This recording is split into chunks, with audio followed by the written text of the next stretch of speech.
Hey, I believe that we are feeding through. While I'm waiting for you guys to confirm that everything's feeding through, the audio and all that kind of stuff is good. What I'm going to do here is remind everyone to go to hankstrange.com, sign up for our email list. That's the best way to communicate with us, be able to figure out all the things that we're up to. On hankstrange.com, you can find a bunch of links within the menu. You can also go to lolasdeals.com. And Lola's always posting daily deals and things like that. All right. So I also want to remind everyone to if you like to be high speed, low drag, handle the manly business down in the nether regions, and you use Manscaped, or you've been thinking about it, you can go to Manscaped and use the code Strange20. That gets you 20% off. There's links in the description and all that kind of stuff. You can also go to Sportsman's Guide. I think we still have that strange, Strange20 code over there, Lola, too? Sportsman's Guide. I don't know. Lola's not even here right now. So go to Hank Strange. That's how you find out about that stuff. All right. I also want to thank Walther Arms for sponsoring the podcast. Shout out to them. And if everyone out there is ready and everything's looking good, we're going to jump in. You guys need to smash those thumbs ups. Share this video with your friends. I'm going to press the button and get it popping on and popping. Welcome back to the Hank Strange Situation. Boom. Lifestyles. Make sure to subscribe, thumbs up, ring the bell so you can be notified when we go live. And guess what? Edgar? You are here for the first time. We do this thing called Jazz Hands. We've got Edgar Antillon. Did I get it right? Antillon. Yeah, you got it right, man. Jazz Hands. There you go. Jazz Hands, Edgar. I hope you guys have your big girl panties on because we are live. This is episode 579 of the Who Moved My Freedom podcast. I'm your host, Hank Strange. Like I said, we have Edgar Antillon of Guns for Everyone joining us. He's our guest, coming in live from Colorado. Denver, Colorado. Yeah, I appreciate it, man. Denver. Thanks. Yeah, is it Rocky Mountains? I don't know. Yeah, the Rocky Mountains, There you man. go. Boom, Rocky Mountains. All right. So, shout out to everyone out there. Shout out to all you guys. Like I said, smash those thumbs ups. We've got Edgar here. Guns for Everyone. What does that mean? It means just that, Guns for Everyone. We are a activist. We actually started off on YouTube. We were talking about this. Started off on YouTube with some really kind of something weird, man. Like I was looking you up. I was researching you. We don't really know each other that well. This is the getting to know you period. Yeah. And I'll throw it up here. I found this page under your name, and in there it says "Wanna be the Luchador." Yeah, wanna be the luchador. That dude's crazy, man. Is that you? Is that some other person? It's somebody that kind of resembles me, but it's not me. Like it's not me. Right. Okay. It's not me. So that's kind of what we started off with back in 2010. We started doing these kind of parody type videos, making fun of the gun experts. In fact, that channel's, if you look at the title, is actually Gun Expert XPRT. So we were kind of making fun of the so-called gun experts, and then we slowly transitioned. We became more of an activist group, more of a serious group. So we kind of slowed down on the funnies, and then became more of an activist group. And now we're kind of bringing it back to the beginning while still maintaining the activism and the training side. Currently, we're the largest handgun training company in the state of Colorado. Myself, I've instructed over 40,000 students in the state of Colorado. Wow. And then Isaac's done a few thousand himself. So we focused on that for the past 10 years. Okay. Very cool. Yeah. Your name, Antillon, where does that come from? If I'm not mistaken, that's from Spain. Spain? I'm not. Okay. I wouldn't claim Spanish myself. My parents are from Mexico. Okay. Came here illegally during the Reagan era. Okay. And they had me, and I secured their residency here. Okay, you're an anchor baby. I'm an anchor baby. Yeah, hey, listen, baby. No shame, man. There's no shame in that. I know, like, I always tell people that back in 1984, we used to come here on vacation all the time from Nigeria. I was living in Nigeria with my family in the early 80s. Yeah. We used to come to America on a visa every year. And then, actually 83. In 1983, we came here on a visa. Dude, we overstayed that visa. We overstayed the hell out of that thing. You know, I didn't get my green card until '92, and I got my citizenship in like 2003. Yeah. Did you You have know to what I'm wait that long for the process? Well, because what my family actually from after we overstayed that visa, Yeah. then my dad, there was a company that was sponsoring him, and we went through all the legal, the legal things that you Yeah. have to do. So because we started doing all of that, we didn't get amnesty. Like I remember helping other people fill out forms to get amnesty. And Yeah. so in '92 we had to leave, go to a previous Yeah. port of entry, which we went back to England, someplace we've lived in the past. We Yeah. went there, did everything, and then came back to the states. Most of us, like my older brother, he was too old, because it was my mom and my dad and their kids. They were under 19, Yeah. so my Yeah, brother we was had too a old for that. yeah, we had to go to Mexico for a stretch there. I think for a year. Um because I was born here and Yeah, had you to were go the back anchor to baby, man. I was the anchor baby. So but yeah, we still had to go back to Mexico. I lived in Juarez Oh, okay. for about a year or so. Yeah. Juarez, is that just like that's just right on the border, right? Yeah, with El Paso. Oh, okay. Yeah, I Yeah. think I've been on the American side of that. Yeah, El Paso, El Chuco. Yeah. El Chuco, yeah, absolutely, man. Yeah, absolutely. It's like sometimes when you're driving on the highway through there, you don't like I know the first time I did it, I ignored all the signs, because there's these signs like, "Hey, we're gonna probably stop you here and take a look," because you're so close to the border, right? Yeah. So I'm ignoring all of that, and then all of a sudden I see this. It's just like it looks like a border crossing, or you're going through a Correct. toll, and there's all kinds of this cops and everything. Everyone's like, "What is happening?" And the Yeah. first time that happened to me, I had like a bunch of cars and guns in the trunk, including a 50 had 50 BMG ammo. I had all kinds of. I was like, "Wait a second, did I somehow drive into Mexico? This is the end." Yo, yeah, that's where the name for this podcast came from, right? Like, who the fuck moved my freedom? Like, why am I having to go through this? Yeah, Yeah, yeah. yeah. The first time that scared the living Yeah. bejeebus out of me, man. Because I just really was not paying attention. But really, all it was, I get like, you just slow down. They take a look at you. You try to figure out if you just came across the border or something. Yeah, So it was interesting. correct. Yeah. Yeah, And no, it's definitely a pucker moment every single time. Like, I was born and raised here, but every time coming back from El Paso, there's like this little section between El Paso and New Mexico where they check you. And every time it's just like, God damn, I'm gonna get sent back. This is the time. it. This is it. Yeah. So so you guys, when your family first came here, where did you say you were born? What state? I was born in Denver. I was born Oh, here. you're born in Denver. Okay. Yeah. Oh, okay. Yeah, I was born and raised here in Denver, but we did have to go back to Mexico. That's kind of part of the plea. I mean, you know the process. That's kind of part of the whole thing. Yeah. We'll give you residency, but you're going to have to go back for a little bit just to Yeah. handle some business there. So lived in Juarez for about a year, and then my parents moved back to Denver after that. Okay, cool. Yeah, shout out to everyone out there. If you guys have questions, let us know. I see Puerto Rican Pistolero out there. Oh, yeah. Do you know Puerto Rican Pistolero? I do. Oh, I do. okay. Yeah. Good. We've had him here on the show. Yeah, Good dude.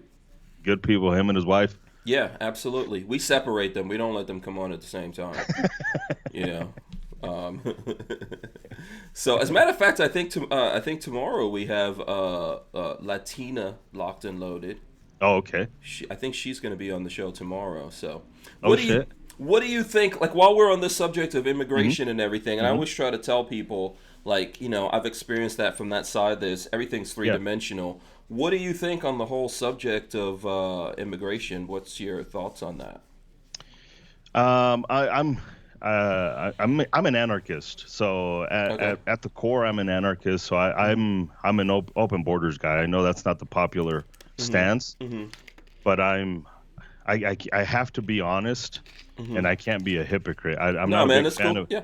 Yeah, we're here to exchange thoughts. Yeah, absolutely. And ideas. And Yeah. I'm not a big fan of the people who say they're for the free market, but I don't like the buts. Like, either you're in for it or you're not for it. Yeah. What's So a true anarchist So just for reference sakes for folks out there who are so like, okay, what does this exactly mean? we need to clear a few things up. Yeah. An anarchist is not Antifa, 100% not Antifa. Mm-hmm. Most anarchists are actually about the non-aggression principle, which is if you leave me alone, I'll leave you alone. Okay. And that's basically the whole thing is I'm going to leave you alone. You leave me alone. You don't take my shit. I don't take your shit. You respect my little area. I respect your little area. And also anarchy. This is another misconception of a true anarchist is that we don't like rules. It doesn't mean no rules. It means no rulers, which is a big difference. If you and I developed a community and we established certain guidelines, those who wanted to live within that community. I mean, it's kind of like an HOA, but not that bad. So yeah. Okay. All right. So when it comes to, I see everyone's already reacting, so that's good. You know. Always. Yeah. Always. I All the saw, statists every single time. Yeah. By the way, I saw in the chat some people said they were sick and tired of everything that's happening right now. We could definitely talk about that. We could talk about whatever you guys want to talk about, but we're here, so we're gonna have this conversation right now. Okay. So you don't believe in the wall? I'm gonna take it. You don't believe in the wall. I definitely don't believe in the wall. Not just economically, but overall, it doesn't fix what you want to fix. Everybody's afraid of something, and I think people are just reacting out of fear. And it's always been funny to me that the same people who say, "Oh, laws don't work," are the same people who are saying we should make a law about this. You can't say in one hand gun laws don't work, but somehow in immigration the laws are going to work. So it just, there's different ways to approach it. I don't have the solution, obviously. That's why I don't deal with that stuff. But if we even look at it just from an economic standpoint, a free market standpoint, the wall doesn't make any sense whatsoever. Okay. All right. So there you go. I'm just trying to get out of here what you believe. Now, you're a gun guy, right? I am a gun guy, yeah. Okay, you believe in the Second Amendment if we're talking about laws? Okay. Yeah, absolutely. So how do you balance this anarchist thing with the Second Amendment? So for me, it's a freedom issue. So the whole idea behind, I mean, our name is Guns for Everyone because that's truly what we believe. It's not just a cute name. It's not just a catchy name. It's a philosophy. It's what we believe. It's an idea. Everybody should have access to firearms for self-defense, to defend what's there. Not just for that, but for fun. So, so yeah, I mean that's where I stand with guns. So do you with that? Do you see because and the reason why I'm asking this question, right? People always, especially nowadays, I see people making the statement like, okay, you know, you have the right to be armed. So if they make laws, you know, are you going to listen to those laws or are you going to be armed anyway, right? And it's a valid question, I think, for people to ask. Because if they create these laws and say, guess what, you can't have those guns anymore, now what are you going to do, right? Well, so how do you like balance what you just said about laws, immigration, etc., when it comes to the Second Amendment? I'm a respecter of my country. I love my country. I hate the government.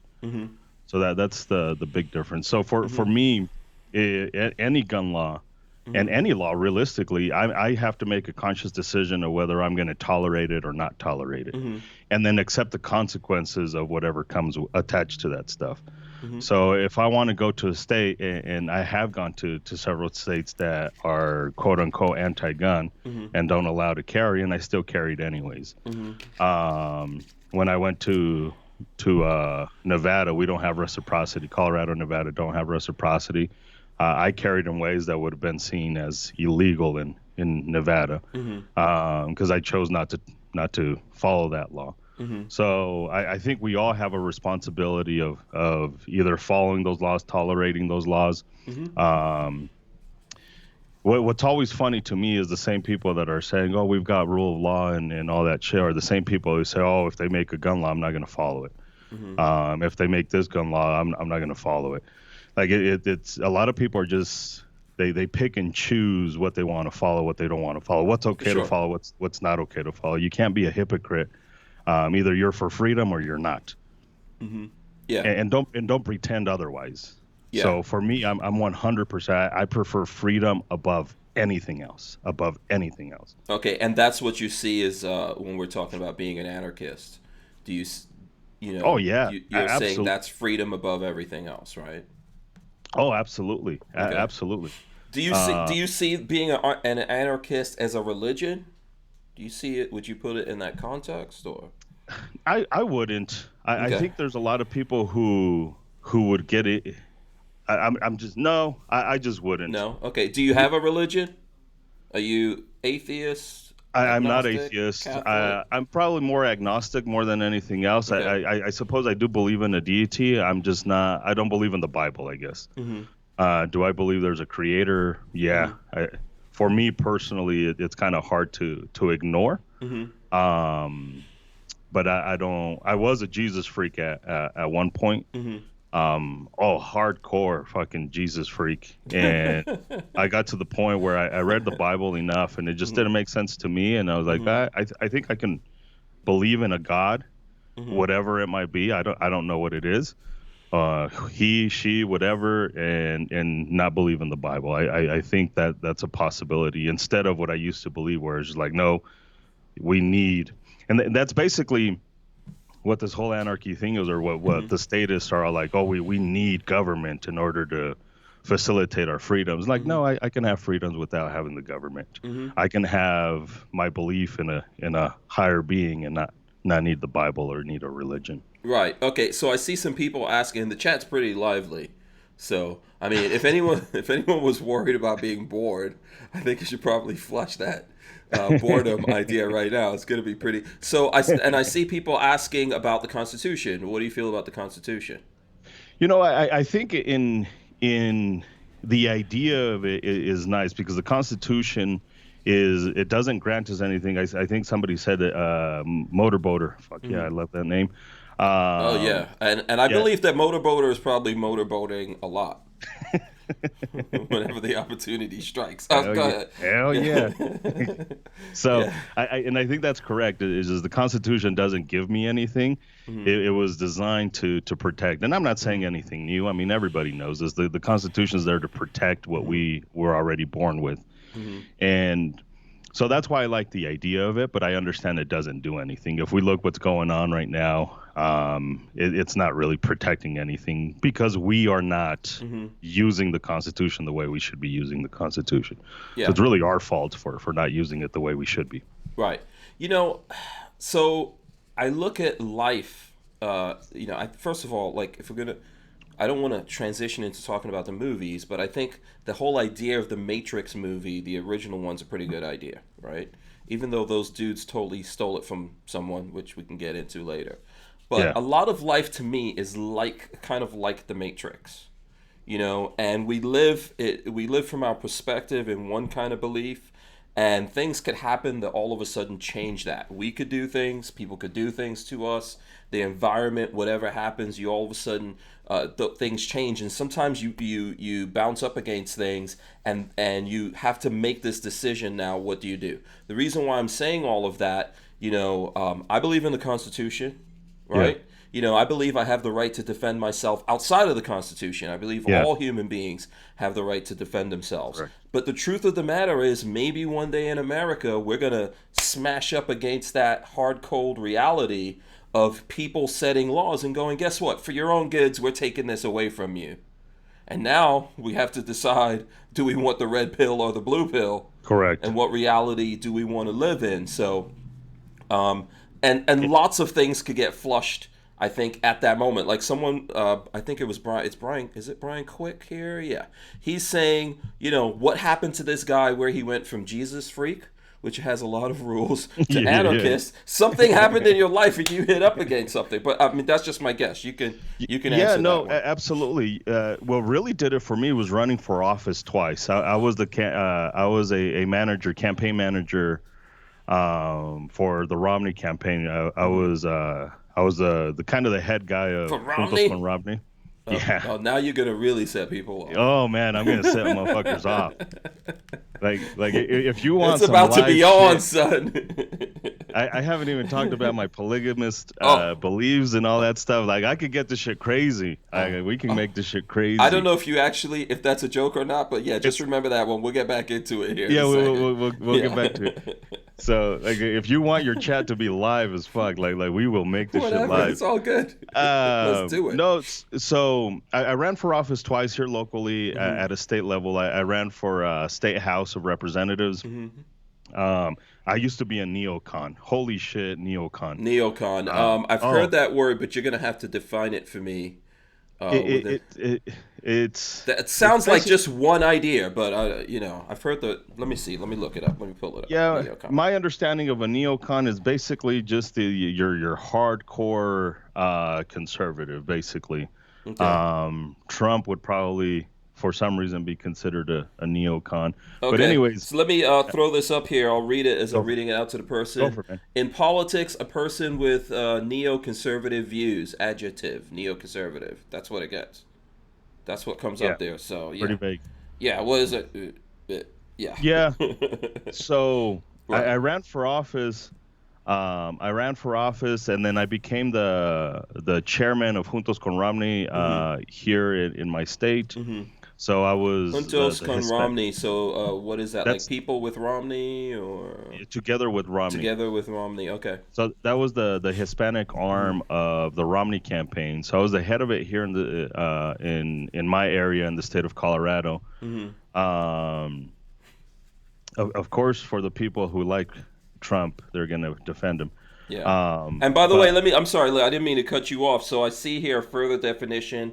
Neocon, a former liberal espousing political conservatism, a conservative who advocates the assertive promotion of democracy in U.S. national interests in international affairs, including through military means. Does that sound like that's wrong. Then yeah. that definition's been skewed a little bit. Then in okay. I think like most I'm just words. trying to figure it out for people because I know absolutely. I've heard that word, but I really can't put a definition to it in my brain, and I like my.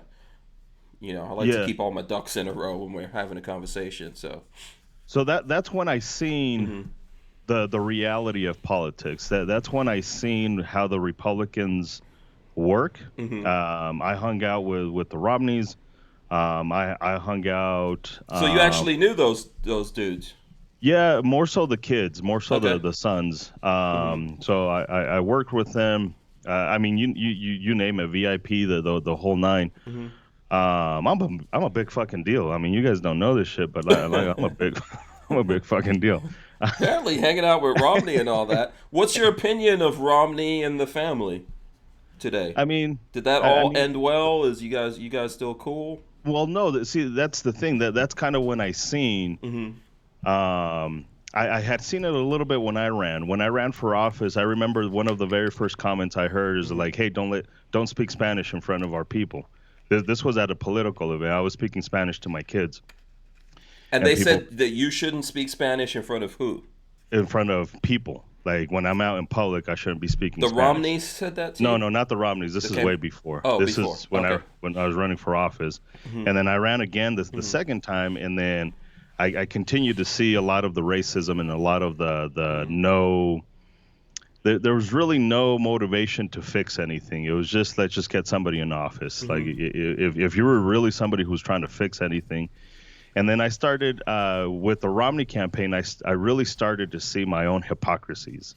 I was an individual who was speaking about freedom, kind of like a lot of the people on the chat. I love freedom, and I'm never going to give this up. But at the same time, I was bashing people who just wanted to be free. The gay community was one of them. Now this is weird because my wife, if you ask her, she would say that she's a gay lady, a lesbian, just to fucking fire more people up. Okay. So here we are, my wife identifying as somebody who is gay. Here we are as Jesus freaks, neocons, whatever, talking about freedom, but at the same time we're like, maybe gay people shouldn't marry, which is ridiculous, which is stupid. So you start to see your own hypocrisies. And that's really the very first thing that I think everybody should do is assess their own hypocrisies, assess their own bullshit, because we all have bullshit where we say one thing but we move a completely different way.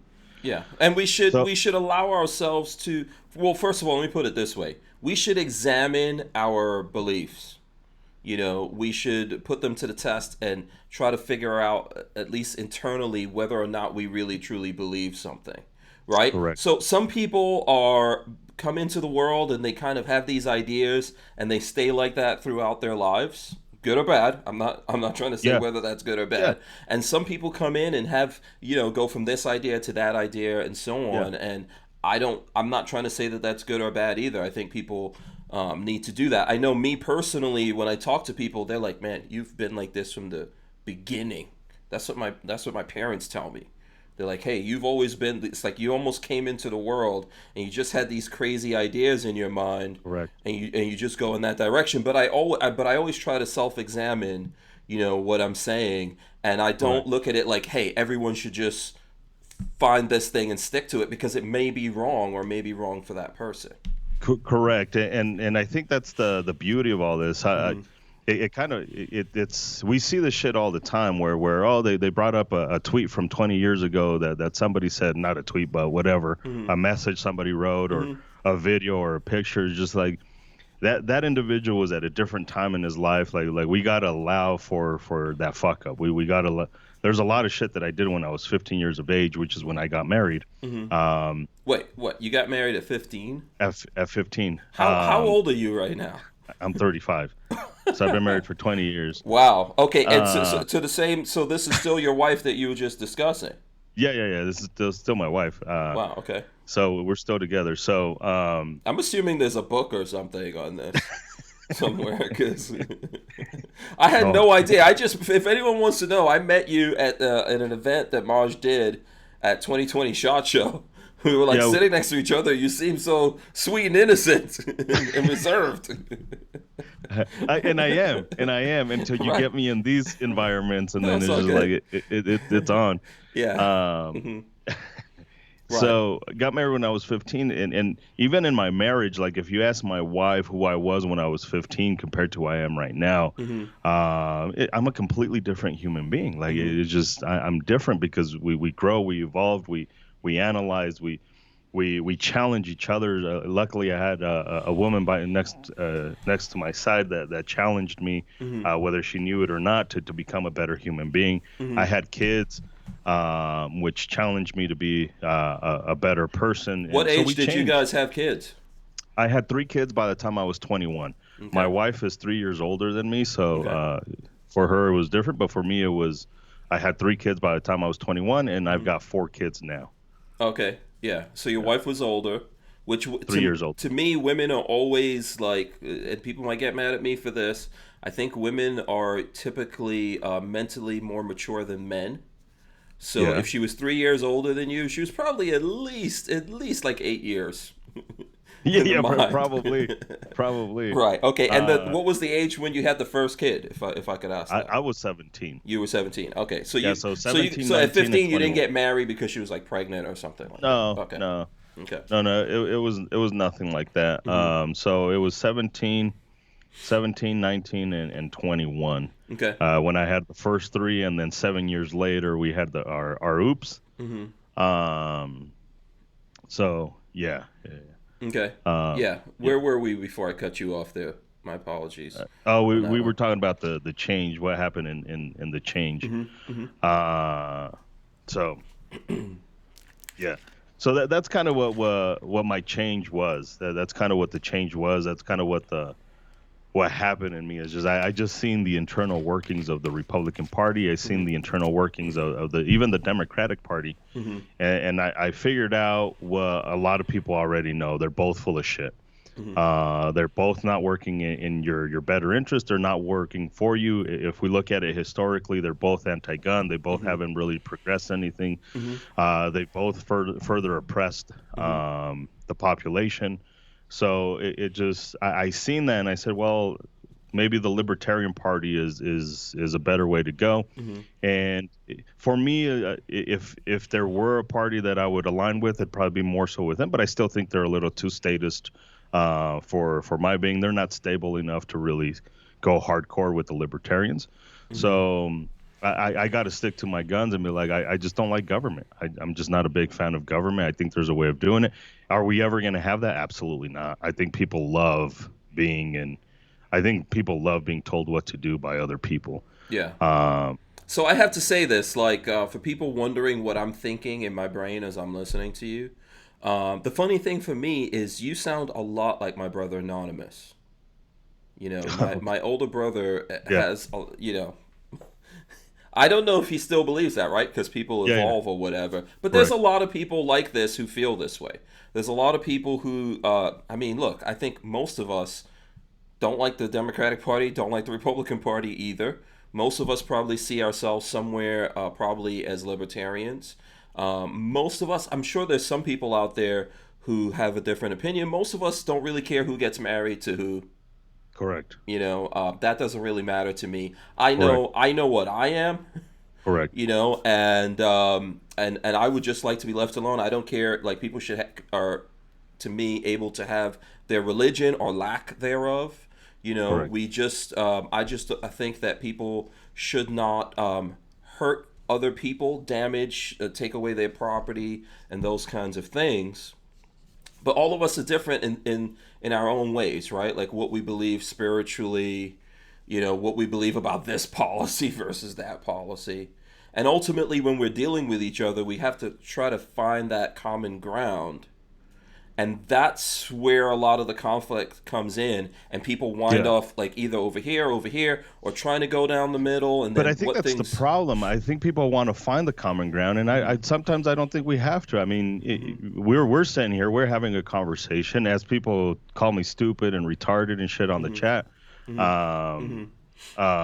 you and I can still have a conversation and be like, okay, I don't agree with that, or I do agree with that, or I don't know about that, and then that's it. Let's move on. There's no common ground. Like I'm not asking anybody to agree with me. Yeah. I'm not asking anybody to validate me. I'm a grown ass man. Like I don't need any of that. I'm just interested in what you have to say, man. I think that's we should not be the same. We all should. We don't have to be, and we should not be the same and try to like, you know, march lockstep in with everyone. I've got lots of friends that, you know, that we agree on a lot of things, but we don't agree on everything. And I think that's the way we just need to come to this point where it's just like, okay, cool. Like, and it's not even agree to disagree. It's just like, cool, that's who you are, and I respect it. And then we just move the fuck on. Like, that's it. But everybody's trying to like, oh no, you need to believe what I believe in, and that because what I believe is just amazing. Like, yeah, what you believe is probably crazy and fucked up, but a lot of the shit that I believe is crazy and fucked up.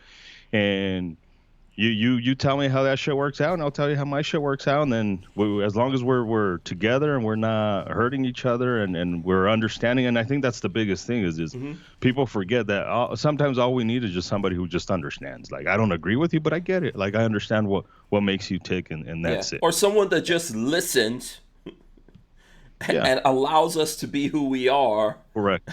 And express that. Correct. But, you know, they don't feel like this. I think this is a line from The Matrix. You know, my beliefs don't require you to believe in them. Yeah.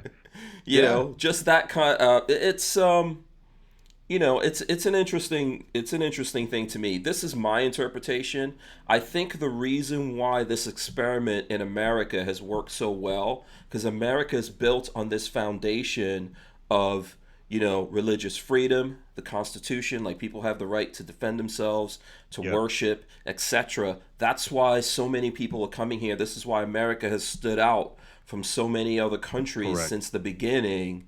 This is what makes it great. You know, we've got all these different states. People can move around. They can, you know, they can live here, they can live there, but we all kind of try to move together. Right now, I don't know, it may not seem like that to people, but I think this is the overall thing. Now, when it comes to parties, I think that, so for example, there's lots of people who are gun guys. So like, you know, I think that's what we have in common, right? We're gun guys. There's lots of people who are gun guys that are Democrats. Yeah. They're liberals. Forget about Democrat. They're like screaming liberals, but they believe in guns. Correct. you know? And the thing is, so what do? Do we say, like, because I feel this way, like maybe some of these guys do, like, how the hell could you actually be a Democrat? And I'm not saying, like, I've been a Democrat for a long time in Florida because Florida has this stupid thing. You either have to be a Democrat or a Republican. If you go independent in the primaries, you can only vote for that party you're in, which in Florida means that most of the times you cannot vote in the primary at all. At all, yeah. So I would rather, for a long time I just stayed a Democrat, and that way I could at least go in there and vote, like vote opposite Hillary or whatever. And then a couple of years ago I was like, I'm sick of this. I'll go over to the Republican Party. But at the end, what does it mean? But so for me, I could say, okay, I was a Democrat, but not really voting for Democrats, still voting for Republicans, but doing it because to me, I was like, hey, I want to maintain my Second Amendment rights, and I'm going to vote for who I think is going to do that. So I could. Do you feel validated? Do you feel like any Republican has really 100% stood by your Second Amendment? No, I can't say not 100%. I think the issue that we have when it comes to that is that there's probably more Republicans or conservatives or people who say they believe in the Constitution out there, and so that's maybe why we've held on to this long, but not all of them. I think a lot of people are just Republicans because, you know what, the Democratic Party's filled up, or if I go over there, I got to start at the bottom of the ladder, so I'm going to go into the Republican Party, or vice versa. Yeah. So this is one of the problems with the parties. And then even with the Libertarian Party, I feel it's kind of like the same thing. There's a lot of people in there that are like, listen, man, come in here and support me so we can all have drugs, which I'm fine with, but I don't take drugs. But I don't care if people do that as long as they don't hurt other people, right? Correct. I don't think you should get high and drive or something like that and then take out someone's family. So people want me to come over and support them on that, and I'm fine, but they don't necessarily support me on things like the Second Amendment. Correct. This is how we're all in conflict here, and we're actually all getting, to me, led around by our nose. I was having this thought today before we did this podcast that really America has no freaking leaders. Yeah. This is the problem that we have right now. There's no leaders right now. We're on our own, which is why I'm a gun guy, if anyone wants to know. Because a long time ago, I figured out I can't rely on Democrats, I can't rely on Republicans, I can't rely on anyone except myself. Well, and I think that's in large part why I became an individual who if I am going to support anybody politically, that's the big thing, it's one issue and one issue only. Because if I get too into like, well, how does he feel about this? How does she feel about that? How do they feel about this? I'm probably never going to agree with this politician. So I focus on this, and I talk about this because I am still an individual. I have my own podcast, and we do our own. As a gun organization, we always get asked by other people, like, which politician is good for guns and stuff like that. So we kind of have to keep up with it. So what's the name of your podcast, real quick, before we get away from that? It's the Say I Won't podcast. Say I Won't podcast. When is it? We go live every Friday at 9:30 p.m. Mountain Standard Time, or Mountain Time. Okay. And so I became an individual who's just I'm just gonna vote on the gun issue. That's not all who I am, but that is probably the most important issue to me is that. Yeah. I think self-defense is a linchpin issue in society everywhere on the face of this planet, or in the world, in the universe. If we could travel the universe, our ability to defend ourselves against whoever it may be, whether it's an individual or the government, that's like a linchpin. Maybe not the most important thing, right? But a very, very, very important thing. Yeah. No, yeah, absolutely. But for me, it was I don't get caught up in any of the other bullshit. And I think too many people are just like, I want this politician to be perfect for everything. And you're just never gonna find it. You're never gonna do it. And that's why we get a lot of piece of shit politicians, because people are just voting them in just because this is the better one. And we don't even know if they mean it. Correct. Well, and that's what I'm getting at is like cool if you want representatives and stuff like that, but you're not voting for leaders. You're voting for just like, this one's better than the other one, so I'm just going to do that. And you don't even know that. Like you don't know that. Like a lot of people are like, well, when we post up that Trump fucking sucks for guns, like let's just be real about that shit. Trump is not a good gun president. He's just fucking not. Oh well, he's better than the other one. Like that doesn't make him good for guns. Like they can both suck equally. And let's be honest about that shit. If they both suck equally, be like, yeah, they're both pieces of shit, and then just leave it there. Yeah, I think you have to be balanced enough to look at things that Trump's done. You know, I'm not a rabid Trump supporter. I'm not dogmatic to anyone. I voted for him. Yeah. Okay. Yeah. So, but at the same time, if you are going to write an executive order, like we can't all be mad at Obama when he writes executive orders, and then not be mad at Trump when he writes an executive order to make a piece of plastic a machine gun. Correct. Right? You have to go like, okay, that's nonsense. If you hear him say, forget about due process, just lock him up. Which was allowed under the Obama administration, by the way. Yeah. The due process thing? The bump stocks. The bump stock. Yeah, it was. Yes, absolutely. You have to be able to look at this in a balanced way and realize that, like, you know, we've got some issues here. You know, we've got some issues here, and at the same time, I would not have voted for Hillary, but at the same time, Trump becoming president has made a lot of people in America very complacent and not pay attention. And Republicans in the beginning of Trump's presidency had a supermajority and promised people lots of things that never ever came to fruition. Correct.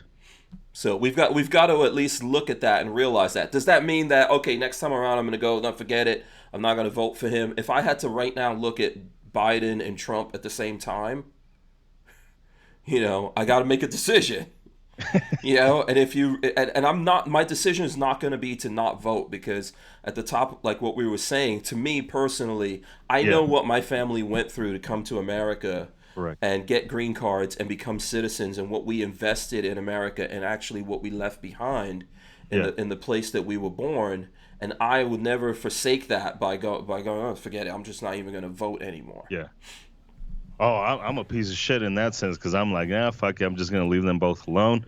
These two perverts can fucking fondle each other, because I'm just gonna leave it alone. Cause so you don't? Do you vote? No. No. Okay. So this is part of the anarchist thing.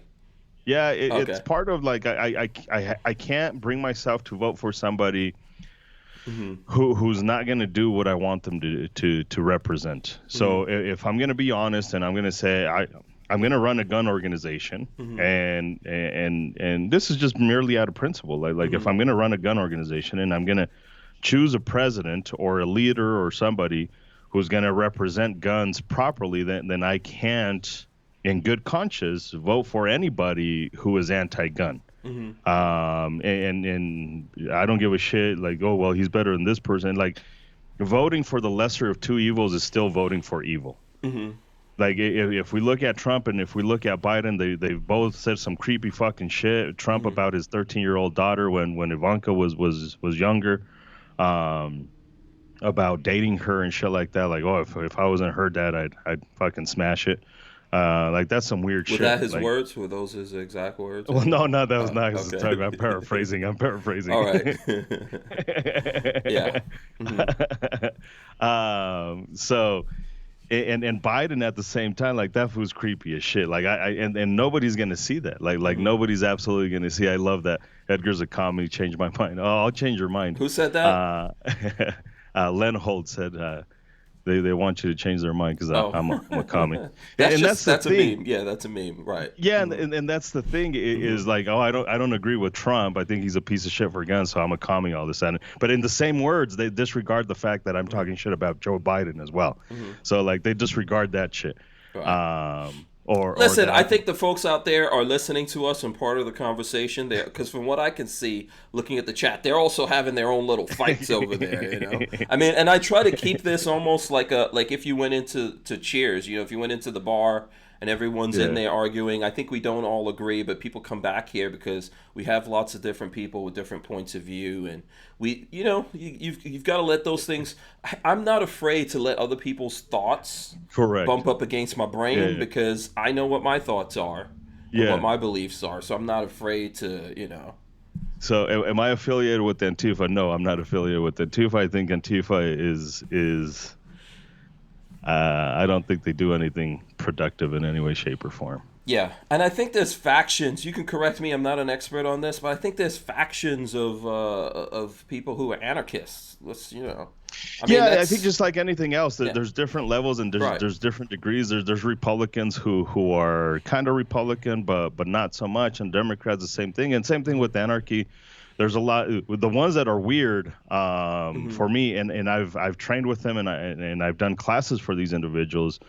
It is anarcho-communist, which is it's a contradiction. Like you can't be an anarchist and a commie all at the same time. Like they fucking clash. Really?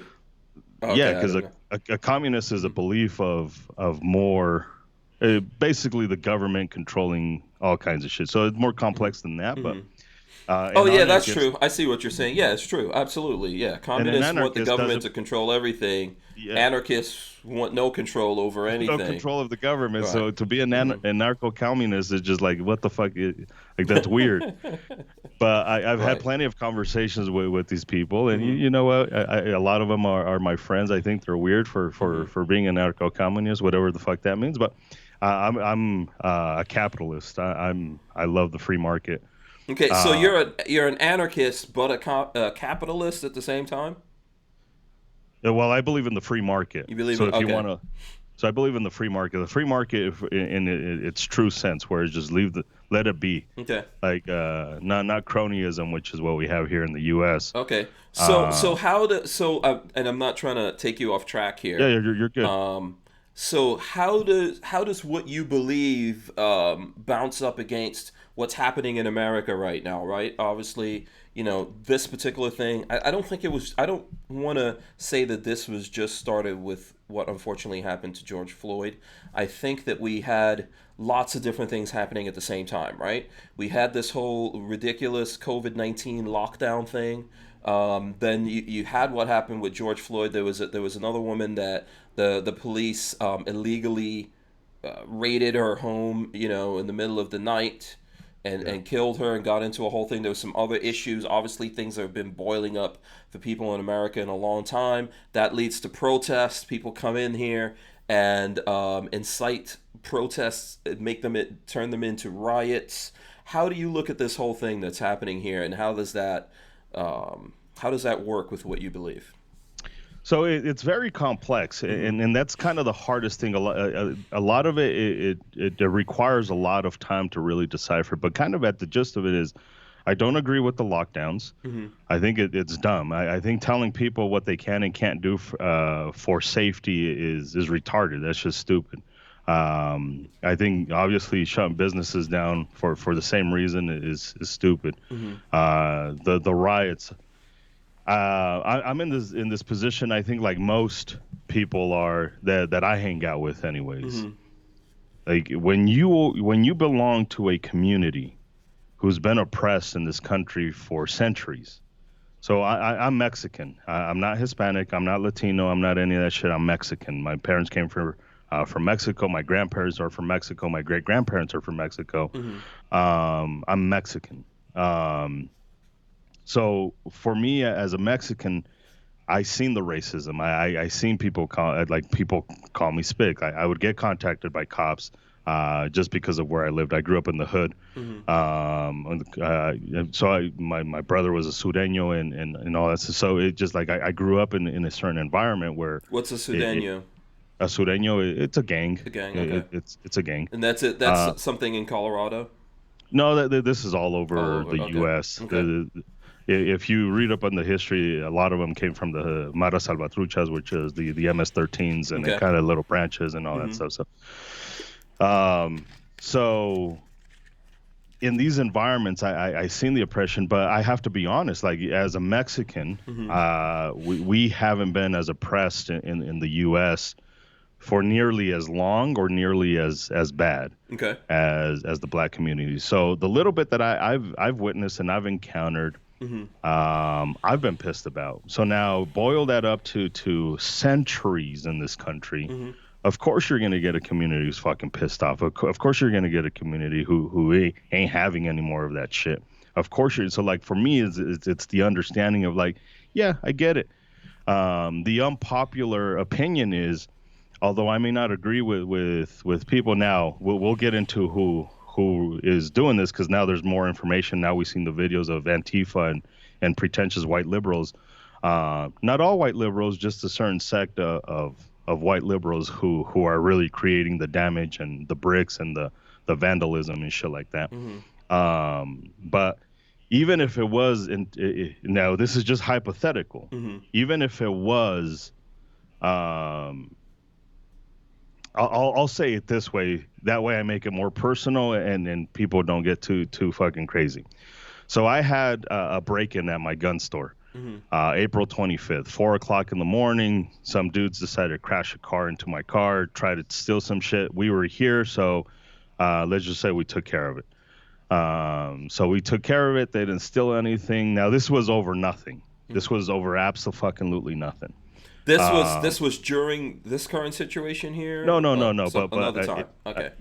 I'm just trying to make a point. Okay. So pissed, fucking furious that people would do that to my shit.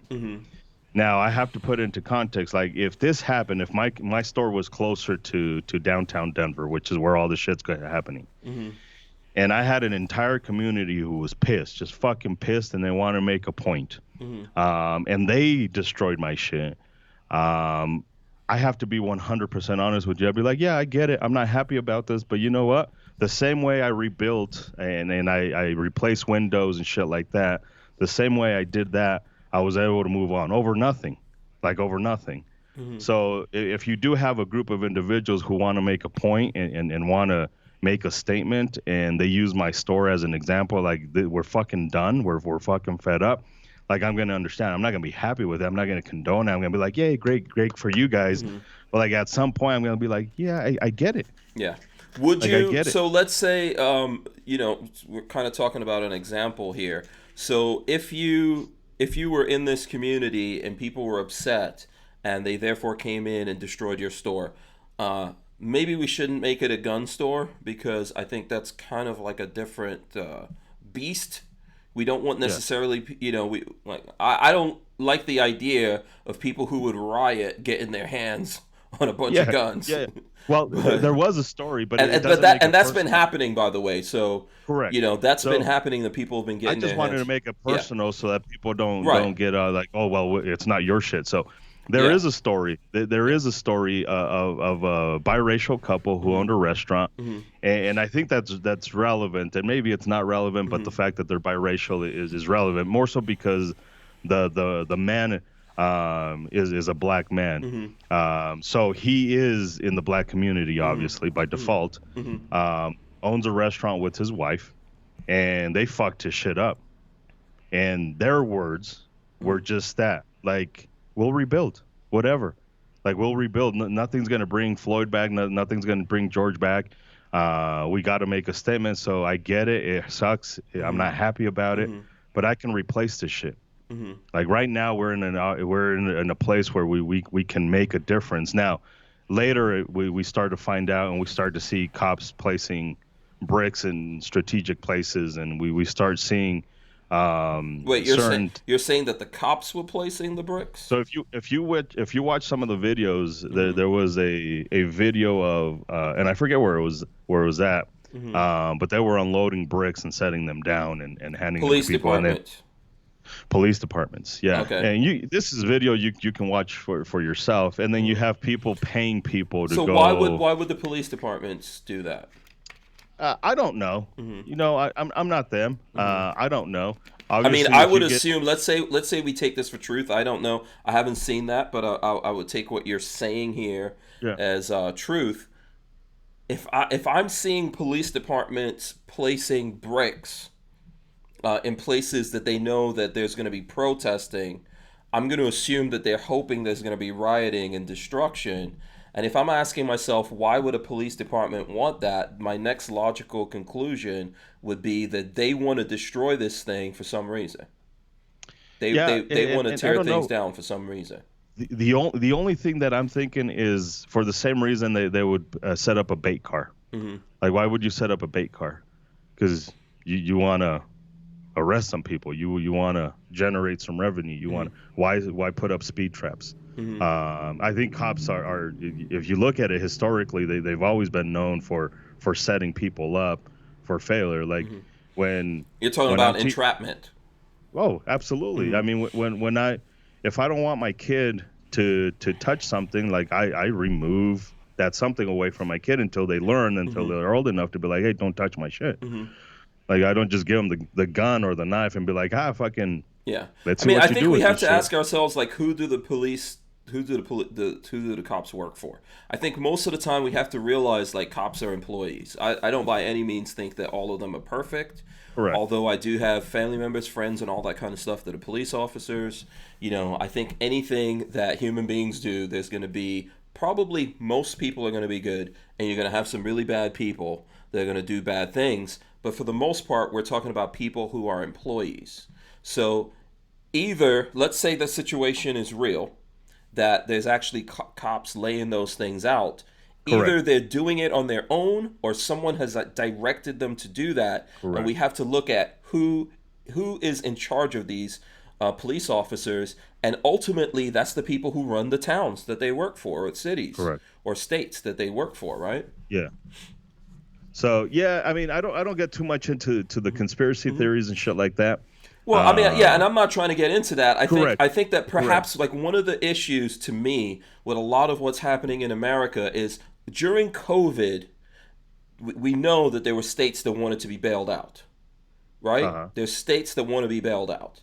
And some people are like, well, we shouldn't bail these states out. I believe in that personally. Where are we getting this money from to bail people out? The only place we can get it from is to manufacture it, print it, which to me leads to inflation. But these states want to be bailed out because they've done certain things for a long time. Yeah. Now they're in the hole. The best way to get out of the hole is to get bailed out. But it's not happening, right? And COVID is actually a non-thing. So I'm not saying people haven't died. People haven't been affected. Of course they have. But not to the level that we should have shut down America. Now, all of a sudden, we have these riots and mass destruction. Now there's two reasons why we should bail these guys out. Correct. Yeah. And I think for many reasons, we've seen a lot of towns. I mean, a lot of towns are extending their state of emergency because of it. Because once they end the state of emergency, they get no more money. Like they get cut off of the teeth. So yeah, absolutely. I mean, but this idea that people shouldn't. And I forget where it was at. I don't know if Isaac is on. Isaac is my business partner, but there's a really great quote by MLK talking about the riots. It's just you get to a point where you get a certain sect of society taking, and the other individual just kind of having to deal with it. At some point, you're going to get somebody else that wants to take as well. And you may not agree with that, but it's like it just like I get it. Like I 100% get it. Yeah. Let me just I'm sorry. Let me just add this. I know someone sent me a link. I'm going to put it up here. Obviously, I don't have time to like vet any of these links coming up. But this is what the headline is. Boston police caught with truck full of bricks.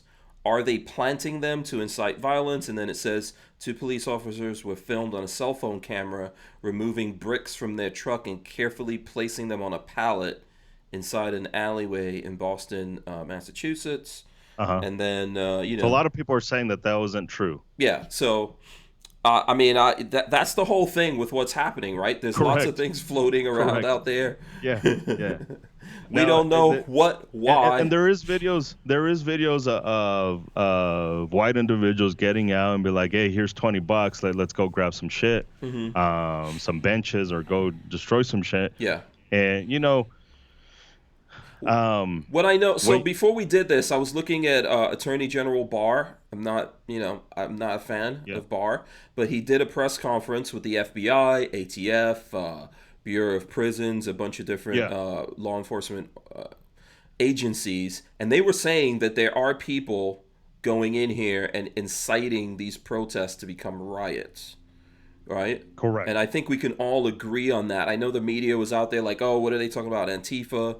You know, they mentioned Antifa. I think it's more than Antifa, and I think there's lots of people involved in this for lots of different reasons, right? On all sides, I think you have people. Like we probably have Antifa, we probably have some white supremacists, we probably have some people who just want to create some kind of civil war. We probably have some outside countries, which they were talking about. There's some outside countries, you know, maybe on the internet and other places trying to push things here, right? Yeah. Well, and there's a lot of countries that it would be in their interest that we are on fucking fire. It would be in their interest to see us go down. So I wouldn't put it past it. Like, again, I don't get too deep into conspiracy theories, but I think the evidence is always there that the government always takes they will take advantage of any opportunity they have to either make shit worse for somehow their benefit or I mean, cronyism is a real fucking thing, and there's a lot of fucking money in cronyism, a shit ton of money For sure. in cronyism. For sure. And there's going to be a lot of money coming out of all of this, out of the whole COVID shutdown. Yeah. There's people who are going to get rich out of that, out of these riots. There's going to be people that get rich. You know, to go back to what I said about guns, like a long time ago, I decided to be self-reliant. And to me, guns are part of that. And I also decided I'm going to make up my own mind at things and look at what I see versus everything that I see out there. So, you know, doesn't mean I don't look at the news. I look at the news. I read the news. I think about things. I look at what's happening around me. I take all of these things. I put it in my brain. I process it. And I know there's people out there that are seeing these riots and it's directly affecting them. But let me even ask the people out there.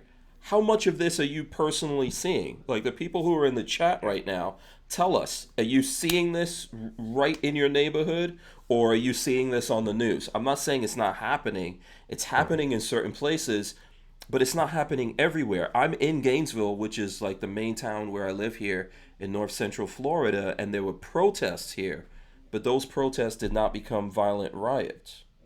Correct. You know, so we have to think like, what are we seeing here versus like with our own eyes versus what we're seeing on the news media every day that's maybe stressing us out. Not to take away from the fact that there are people who are living in that, but ask yourself let's take New York City, for example, right? Yeah. If you live in New York City, which I have family that lives there, are you the person who's out there doing this? Or are you thinking about, man, I've got kids, I've got family members here. Yeah. People could get hurt if this building catches fire by accident. That's a whole bunch of people in that building that are going down. You know, I'm not going out. I don't want my kids. This is how I would be thinking. I'm assuming most normal people are thinking that way. Yeah. I know here in Denver, anyways, which is why I haven't been downtown. And all this, a lot of people have gone downtown. And here, there have been plenty of these protests that turn into a violent thing. Denver implemented a curfew of 8 p.m., which is, again, mind-boggling that you're trying to tell human beings, especially because it applies to everyone. It's not just the fucking people that are out there. So they implemented as soon as that curfew hits, like that shit's on. So like you guys have a curfew? Well, Denver does, Denver. not the state of Colorado. Okay. Denver does, so it only applies to them. I'm not in Denver. I'm outside of Denver, and there's plenty. Our capital is basically fucked. A lot of tagging, a lot of broken windows, and a lot of shit. But I mean, if you look at the people that are doing it, like you start to see the pattern really fucking quick, like extremely quick. They fit the profile every single time, but it has happened here. It has happened here in Colorado. You see it, and it has turned violent. But that's it. Like outside of Denver, really, it hasn't. Nothing much has happened. So yeah, I see everyone chiming in. I'm seeing lots of different things coming in. Yeah. From folks out there. I don't know what you're seeing in particular. It looks like there's different things going on, and I think Yeah. this is all affected by where people are and how much those people really want to do something and set something off, and at the same time whether people are busy getting about their business or not. So like where I live here, I've seen that even through COVID before this, people just get going about their business. Yeah, correct. You know, kids are Yeah. out of school, but the rest of us, most people in places like Florida, especially here, which is really close to the country, if you don't Yeah. work, dude, you got problems. You really have to, like, most people here are self-employed, so they don't have that luxury of like, oh yeah, maybe the people who work for the university or the hospitals are in that Yeah. position, but a lot of people, man, you got to get out there and actually work if you want to make a living, or you have to, wind up on some kind of government assistance, which is Correct. really not fun. Especially out in the country. Yeah, and in all my time of living in America, like I said, I've been here since '83. I've never been on that. I've like always worked. But I find that most people want to do that. There are people, of course, who don't feel that way. But so that's what I see here, and I think because of that, people aren't looking for reasons. And then also, let me just add this: we don't have like an Apple store, a Gucci store, a Dolce Gabbana, I don't know, whatever else that people will go, oh, this is my time right now. And I think that's a lot of it too. Like if you look at it, like a lot of these towns are a little bit more hipster, a little more let's just call it gentrified. Yeah. In the whole thing. So yeah, because Denver, unfortunately, somebody made the comment that Denver's been pretty quiet compared to other cities. Oh, of course, our population is a lot less than most places, but Denver is turning into one of those. Now this is just the city of Denver, turning into this weird hipster, gentrified utopia for these weirdos. So, and you do see and shit like that. You don't. Colorado Springs, by comparison, is probably our other major city, and their protests were a lot quieter. Like they were a lot more peaceful, but it's not as hipster as Denver. It's not as so. You compare the two, and the contrast is fucking huge. It's just tremendous because the culture is different. They're only an hour south from us, but it's still a different mentality. I mean, shit gets crazy down there as well. It's probably the Florida of Colorado where all the crazy shit happens there. Oh boy. By the way, someone sent me this. I'm going to run this in. There's lots of messages coming in to me. Yeah. So someone said, Northeastern police explain why officers were unloading bricks from truck.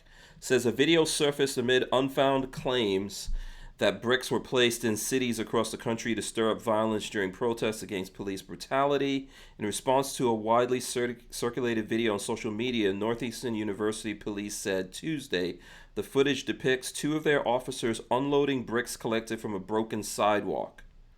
While on a routine patrol of campus, two of our officers came across a damaged brick sidewalk at the corner of Tremont and Coventry Streets that posed as a safety hazard for pedestrians due to loose, upturned, and broken bricks. The police said in a statement, to prevent injuries to pedestrians, the officers collected the bricks and returned them to NUPD headquarters, where they immediately notified the city of Boston of a need for repair of the sidewalk. So, I mean, we've got to be, there's a lot of stuff. It's basically a maelstrom of news and information and things getting posted out there. Correct. We're trying to sort through and figure out what's real and what's not real. Correct.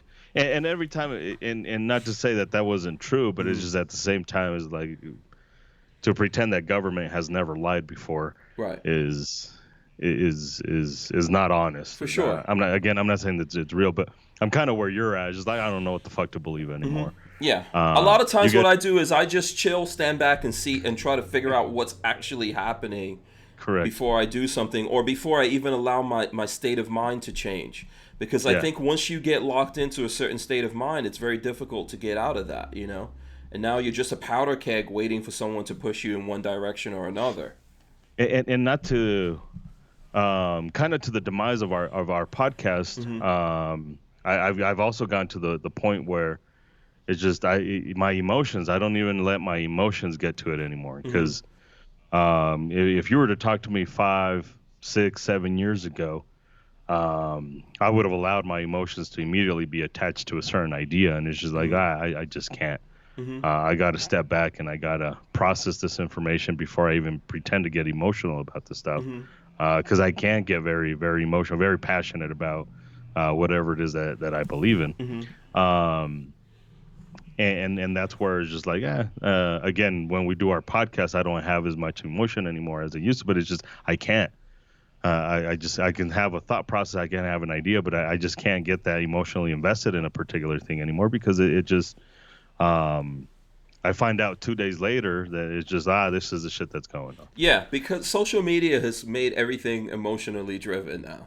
Correct. And we're all participating in that.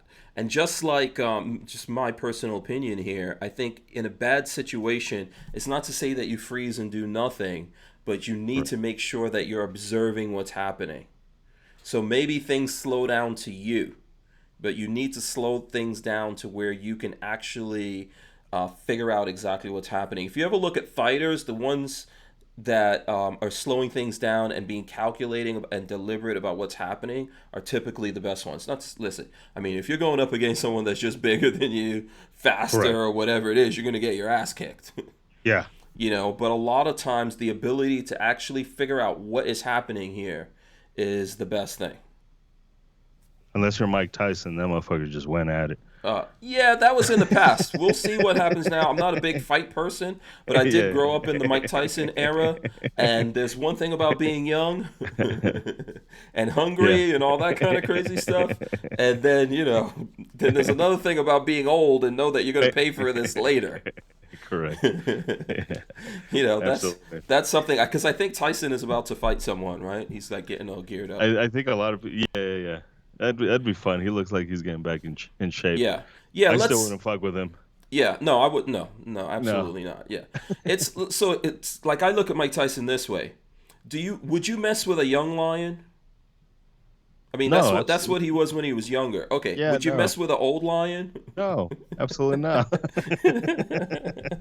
No way. That's the thing. That's how I look at that. There's no Tiger King shit for me. Yeah, you might have a better chance with an old lion. Yeah. But he also just might be in a moment. Well, and there's a reason the old lion's an old lion, because that motherfucker's had to do some shit. And yeah, absolutely. Let's see. I don't know if we want to pivot to something else here. We can see what's going on with people. If you guys, if there's some particular thing that you all want to talk about. I know you were. Do you have some stuff that you want to promote out there that you guys are getting up to? No, I mean the only thing that I would promote that would be of my benefit is a documentary that I'm coming out with. It's not out yet. We're kind of in pre-production. This whole virus shit kind of set us back a lot with interviews and travel and all that stuff. But it's a documentary that's going to be focusing on mental health and guns. Okay. How to end the stigma, and then highlighting a lot of organizations that are doing a lot of good work with mental health and guns, and mental health just in general. But I mean, obviously, as somebody who runs an organization called Guns for Everyone, that we always have to look at the fact that whether you like to hear the number or not, the reality is that when you look at gun violence, and for whatever reason this number is attached to it, is the number one thing is suicide. So obviously the goal for a lot of people is to minimize that number and make it as low as possible. We're not pretending you're going to make it zero, because unfortunately I don't think that's a realistic thing, but there's definitely a lot of great organizations like Walk to Talk America, and Mental Health America as well that are doing great things. There's a lot of local organizations here in Colorado that are doing great things. So we're trying to interview them, kind of talk to them, see what's working for them, what solutions they found. Because I think one of the things that I'm finding in all of this stuff, and I think it's true for a lot of things, is there's not one solution to this stuff. There's different ways to go about this stuff. And I think it's an important conversation. I've made a documentary. The very first time that I met you was out in Atlanta with Maj's thing. Oh, did we meet in Atlanta? Okay. Kind of, Okay. because I was in filmmaking mode at that point. Oh, Uh, okay. That so I yes, was that making makes my sense. first documentary Right. at Okay. that point. Mhm. Now I'm on my second documentary. So, Mhm. um, Yeah, I remember the Atlanta thing, but a lot of stuff is a blur, man. I can hardly remember what happened to me last week. I'll be honest. you and me both. So there's a lot of there's a lot of great topics. So there's a lot of Mhm. great conversations. So that's what I'm filming. Mhm. So if people follow me on the social medias, Guns for Everyone or myself personally, I mean, Yeah. I'm easy to find. It's not hard to find me. Yeah. So I'm gonna pull that. Let me see if I could. I'll pull up IG and guns for everyone. There we go. So I'll pull it up and run it in here so folks can see. I think your last two posts have to do with us, and then you've got a bunch of other things in there that people can go take a look at. yeah. And then you've got, what is this, in 1911, and it says if 2020 was a gun. Okay. So I see you obviously like pushing buttons. You like pushing buttons. What is exactly is Guns for Everyone? What's the purpose of it? So we started off on YouTube making parody type Mm-hmm. videos. Um, in in about 2013, when the state of Colorado had like a big change in gun laws, we became more of an activist group, and we became a little bit more serious. So we had to figure out, okay, how do we effectively become activists? Because we Mm-hmm. started doing the Capitol thing and the rallies and all that stuff. We quickly found out that politicians don't listen to you. I Mm-hmm. kind of already knew that being involved in politics, politicians don't give a shit about you. They're Mm-hmm. not going to listen to you. You can email them all you want. It's not Mm-hmm. going to change their mind. So we're like, okay, well, we can start Not unless providing. it's money involved. Correct. Mm-hmm. Correct. We can start providing free concealed carry classes and promote gun ownership to a shit ton of people, as many people as we possibly can, which is why we've been able to do over 40,000 students in the 10 years that, really in the 8 years in 2012 is when we started doing that. So we continued our activism through that. Mm-hmm. And we get a lot of people from constantly. "Oh, I don't like guns, but I'm here because it was a free class. I figured it wouldn't hurt." That Mm-hmm. type of stuff. So I think we're changing in many ways the way people see gun ownership and gun owners. Me being Mexican, Spanish being my first language, me being an anchor baby, me being an individual that's not. I'm not a Republican. I'm not a Democrat. Mm-hmm. I'm somebody who just genuinely wants people to get involved in gun ownership and understanding why gun ownership is important. So Mm-hmm. um, that's a lot of words just to say that we're an organization that just believes in freedom. We believe that everybody should have access to these firearms. Yeah, we do agree that not everybody should exercise that right, but I'm not one to tell people, oh, you get guns, you don't get guns. Mm-hmm. That type of, it's kind of like kids, Like, I don't think that right should be taken away from everyone, but there's some parents out there that should have made the decision not to have fucking kids. But I'm not the one to fucking say that. Yeah, it's comes with humanity. Yeah. Comes with humanity. American Freedom Outdoors wants to know what's your most popular gun you sell in the store. My understanding is you don't actually sell guns in the store anymore. Yeah, we don't Um, sell guns anymore just because of the incident that happened. But mhm, the gun that we sold a lot, we were mhm, selling a lot of Bursa BP9s. We're selling a lot of Glock 19s, obviously, because that shit sells anywhere. mhm. But surprisingly, the Bursa guns were very popular for us. Okay. Um, the other one that was the G2Cs, CZ was pretty popular at our store. Mhm. So there wasn't any one that was like really popular. Oh, and the Canics. The Canics were really popular as well. Yeah. So Okay. Very cool. Yeah. I wonder what's the. So how long ago was this? You had the store? we opened up the store like 3 years ago, and then this year is when we just decided to end it. I wasn't passionate about retail. We did retail Mhm. kind of as a side project type thing. I wasn't a huge lover of the retail side of it. My passion has always been more in the training and more of the activism side of it. And then when the incident happened, April 25th, when somebody tried breaking in, that's kind of the breaking point where it's just like, okay, I'm not having fun. Retail fucking blows. Yeah. And then people are trying to break in and steal your shit. And here in Colorado, and especially in the Denver area, it's been happening a lot. It's been going on for years now, where people do the smash and grabs. They steal a vehicle, they drive it in, they steal as much as they possibly can. And then they'll come back. So for us, like, I don't want the shit to be repetitive. So like, we're just gonna get out of the gun shit. Just focus more on the training again. And if somebody at some point wants to buy the retail side or run the retail side, then we'll give it to them and we'll do it that way. So that's kind of where we're at with that. This is a very tough time, not just right now, but I think it's been for the last few years, to really be in retail. I mean, unless you're just really big, I think size helps in the retail space, but if you're small, it's a tough time. Yeah, no, I just wasn't passionate about it. Like there was no passion behind it whatsoever. You might even say that I fucking sucked at it, because I don't kiss people's asses. So if people came in here with fucking lip, I'd fucking tell them, go find another fucking individual that'll deal with your bullshit, because I'm not dealing with your bullshit. What was lip? What did you consider lip when you were running the store? You know, you get a lot of people. So there was a certain time when this whole Rona shit started, and people would get impatient, like, oh, I want my background check back. So typically in Colorado, it's about 15-minute wait for the background check. Okay. We don't have a 3-day waiting period and shit like that. But obviously, unfortunately, the government's not very efficient. So when you go from having 2 or 3 people in the queue to all of a sudden having 17,000 people in the queue,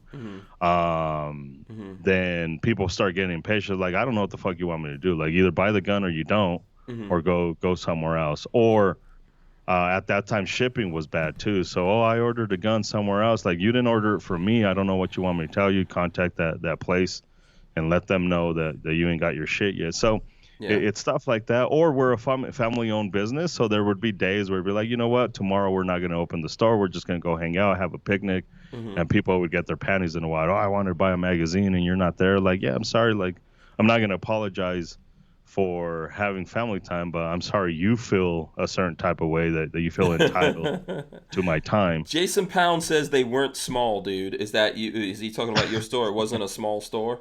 Well, Guns for Everyone is the largest handgun training company in the state of Colorado, so we're pretty well known in the state. So it's small in terms of size, but I mean our volume was pretty big. Yeah. Letitia, this is your wife. That's my wife. She says we fired a few customers. Customers can be wrong. So, tell us, like, so when you fired these customers, what's the, having the store? What was the big reasons that you guys have for firing customers? If somebody's completely unreasonable, if somebody's just somebody who gets angry with you, and somebody who starts talking down to employees or yourself or whatever, that's kind of when you're like, okay, cool. Like, I understand the individual who's frustrated and had a long day and says some shit and stuff like that. We have a lot of people we deal with that I would consider to be a fucking pain in the ass, but they're cool about it. Like, they're not assholes about it. And then there's people who are just flat out fucking they're entitled. There's no other way to fucking say it. They are fucking entitled. And the world needs to stop for that individual. So when you combine that with rude and shit talking and degrading other human beings, that's when you're like, you know what, fucker, I don't fucking need you. Yeah. A little bit of please and thank you goes a long way. Correct. Yes. And again, even when the people would come in pissed off and like, you know what, like, I'm just mad, I'm frustrated, whatever. I get it. Like, I get it. Yeah. Like, I'm a customer at other places as well. And there's some times where it doesn't go my way and I'm pissed off and I'm mad, and I'll be honest with you, that's why I don't make phone calls. I let my wife make the phone call, because if I make the phone call, I'm afraid of turning into the customer that I don't want to deal with. Yeah. By the way, shout out to Big Dick Willie. I see Big. I haven't seen him. Nice. Haven't seen him. Haven't seen him in the chat for a long time. But tell me, so what was the most outstanding story that you could remember of a customer that you guys were like, okay, we gotta fire this dude, this or whatever. You're like, this. Okay, this guy's dumb. We don't want this guy's business. There wasn't anything that was just. My wife could probably tell you that more than I can. But the last one that I remember was during the whole panic. Some dude was going through his background check. He was like, "No, you need to give me my gun right now." Like, no, I want to as an anarchist. Like, I want to give it to you, but like the fucking ATF will fucking put me in jail. Yeah. So it's Yeah, this weird that anarchy thing Oh, kind of hit man. up against Oh, the jail dude. thing, huh? Oh, That kind of dude. scared you straight. Oh, dude. Like you talk Okay, about I couldn't conflict. resist that. My bad. You're right, because you talk about fucking conflict. Like, my soul was crushing every time when somebody was filling out a 4473. Like, holy fuck, my soul would just fight. Like, little by little, it was just chipping at my soul. Like, what the fuck am I doing here? Like, this shit's wrong. I should just give you the fucking gun. But I've got kids to feed and shit like that, so that kind of changes the tune. So Yeah, it's gonna do no good for you to go to jail, man. And then you commit like this. We're talking a federal crime, by the way. correct. Like, you're going to jail for a while. Yeah, you lose your For- gun rights forever. You lose a whole bunch for- of stuff forever. Yeah, for a while. So anyways, he got a little pissy, he got a little lippy, and he just kept coming back. Like, I want my gun now. Like, it's just like, talk to the fucking state of Colorado. Like, I'm not. Like, I can't. Like, you got 3 days and shit like that on the federal level. Yeah. But I can't give it to you before that. If everything clears, then at some point we'll just give you the fucking gun. But like right now, we just can't. So Yeah, buying a gun is not buying a sandwich. If you're mad about it, I don't think you can blame the stores or the people that have to follow the law. correct. So Start voting. Start paying attention to what's happening while we're in this situation. You know, this is not like a Wild West movie back in the days where you could just walk in there, spin the cylinder on the revolver, and like, okay, I want this, and walk out. Yeah, absolutely. Yeah. So it was shit like that. So it wasn't anything egregious. It wasn't anything really horrendous. But it was still enough for me to like, I don't need these people, and I think a lot of people think you need them. And I've had to check myself too. I thought about the times where I would call Verizon and be like, well, I've been a loyal customer, and if you don't do what I say, I'm gonna fucking leave. Like, I'm fucking Verizon. What the fuck? I don't give a fuck. Yeah. Like, leave. You'll be back. I think that every day about AT&T. I hate AT&T so much. Yeah, I've been paying AT&T money since I was probably about 14 years old for a cell phone. Yeah. You know, and I just can't stand these bastards. Yeah. And exactly, so. like it's just like, so there'd be plenty of times where customers like, well, I'm just gonna go somewhere. Like, fantastic. Like, you're gonna do everybody a favor. You're gonna be happy. We're gonna be happy. I don't. There's not that much money in retail. Like, there just isn't. Like you left and I didn't make $2 off of you. Like, it's not the end of the world. So all that to say, like, that's probably why it's a good reason why we're not doing retail anymore. Yeah, probably the biggest thing. Yeah.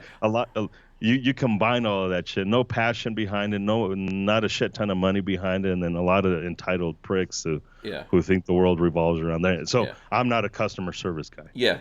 It sounds like that. I'm saying that in the nicest way. I am Gary K says, if you had set hours and they're posted, and you decided to close for a day, and you put up signs and social media posts to announce it, okay. Close with no notice, then customers have the right to be upset. So. Fair, but it's still my business, so I chose to run my own business for that reason, not to be tied down to somebody. So that's a fair comment, a fair statement. I mean, it's not it's not a wrong statement, but I mean, it is what it is. Yeah. So not much money in retail. Tell Bezos, well, yeah, that's volume. It's not that there's a lot of money in retail. It's just it's volume. Yeah, that's why I was saying, like, you have to be, I think, just in the game, in the firearms game right now, there has to be, it's tough, especially depending on where you're at, right?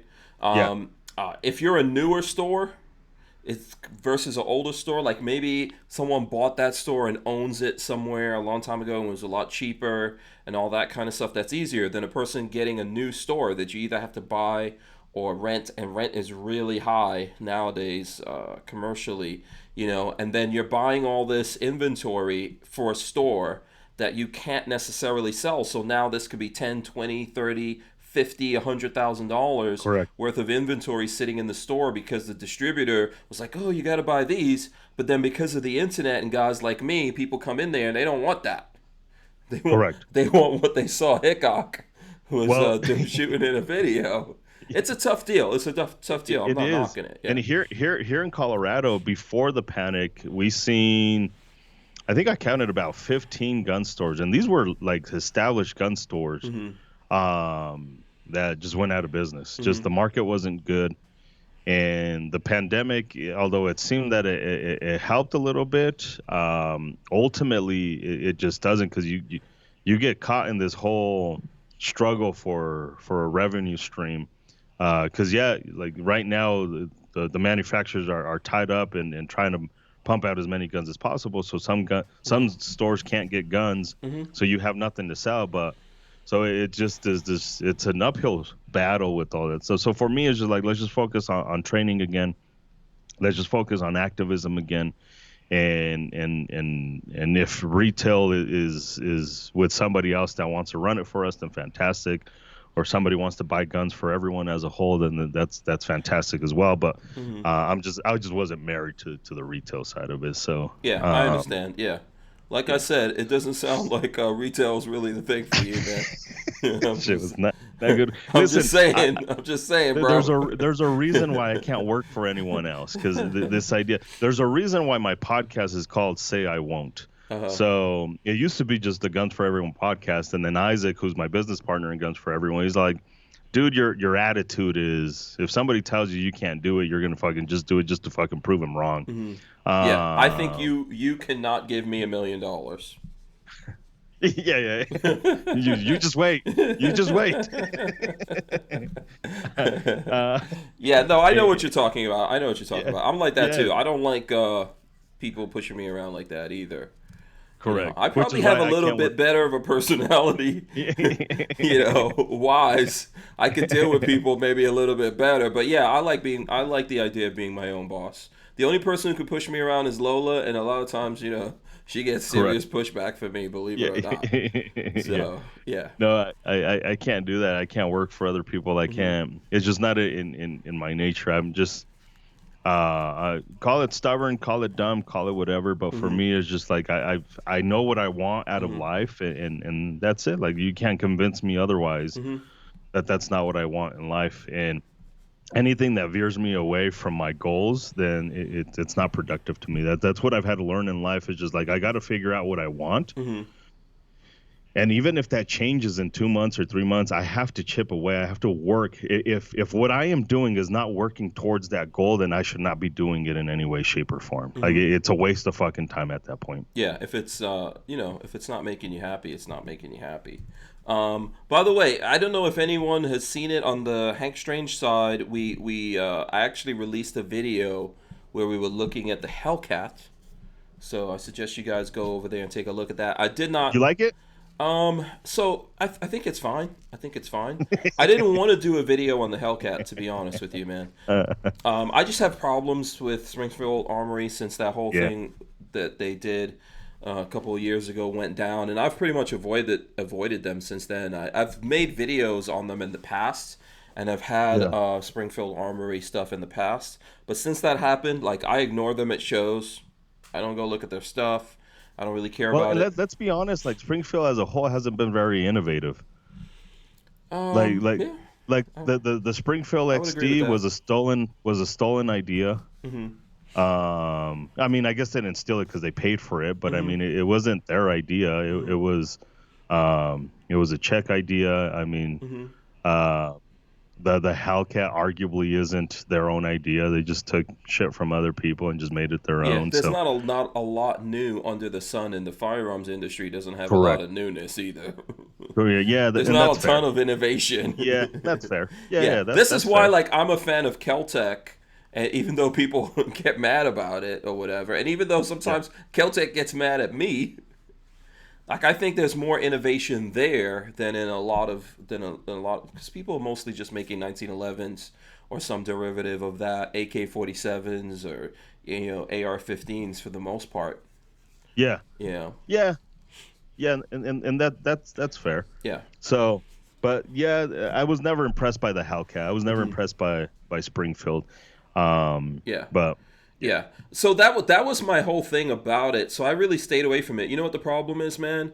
People just keep friggin' asking me about the Hellcat, mostly because when they knew, in my opinion, I don't know anyone over there, but they knew they kind of did wrong.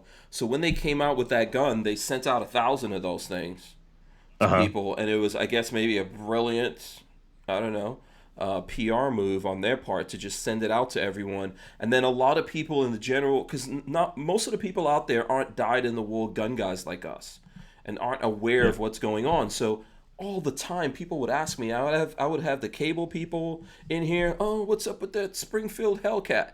I go to the dealership. I'm gonna go over here, run into someone. It's like, oh, what's? I'm like, listen, and I have to constantly explain why I haven't gotten one, and I don't, and I don't want to do a thing. So I just decided, you know what? I'm gonna do it now.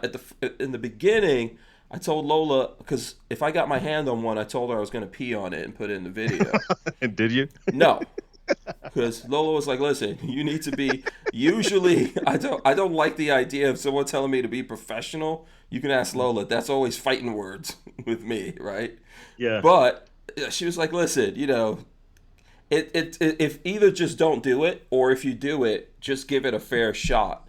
Correct. Of what you really think about it. So I did a video where I talk about the whole politics of it and why we didn't want to do it. And then we took a look at it, and I find it to be, as a gun, it's decent. If people are looking for that particular thing, or if they're a fan of Springfield for some reason, I think it's fine. But ultimately, though, I think there's lots of options like that exist. Correct. I think probably 365. Babyface P was in the video with me.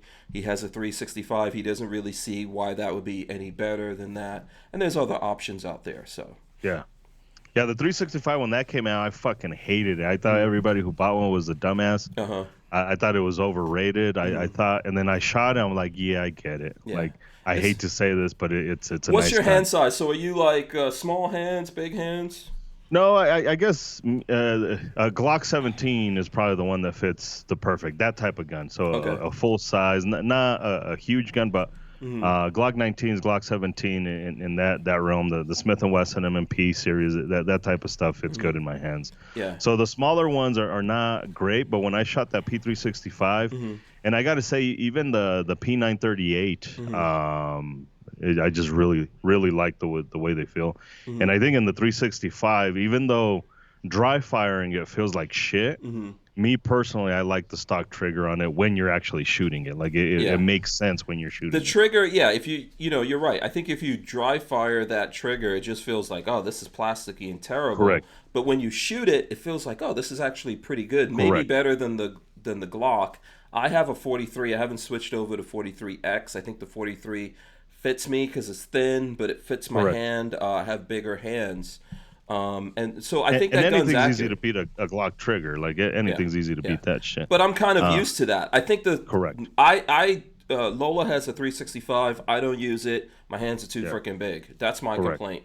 I think that gun was designed for women. I hate to say it, or small-handed dudes, which might as well be women.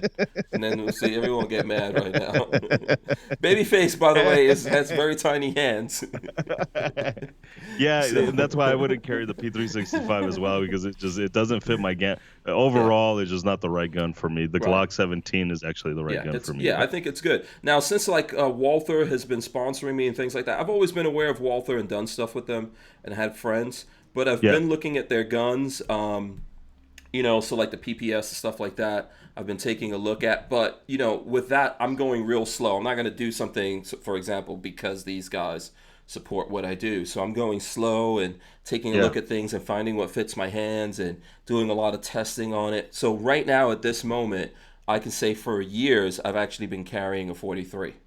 Yeah, and I think for viewer stuff, like that's the way to go, man. Like, it's just I'm not a fan of the people who are like, oh, this guy sponsors me, so I'm gonna fucking just gag on all over their shit. It's just like, no, like I got to do this honestly. Yeah. Like I'll pimp out the people who are paying for my shit because they deserve it because they're paying for it. But at the same time, is you got to be honest about. Absolutely.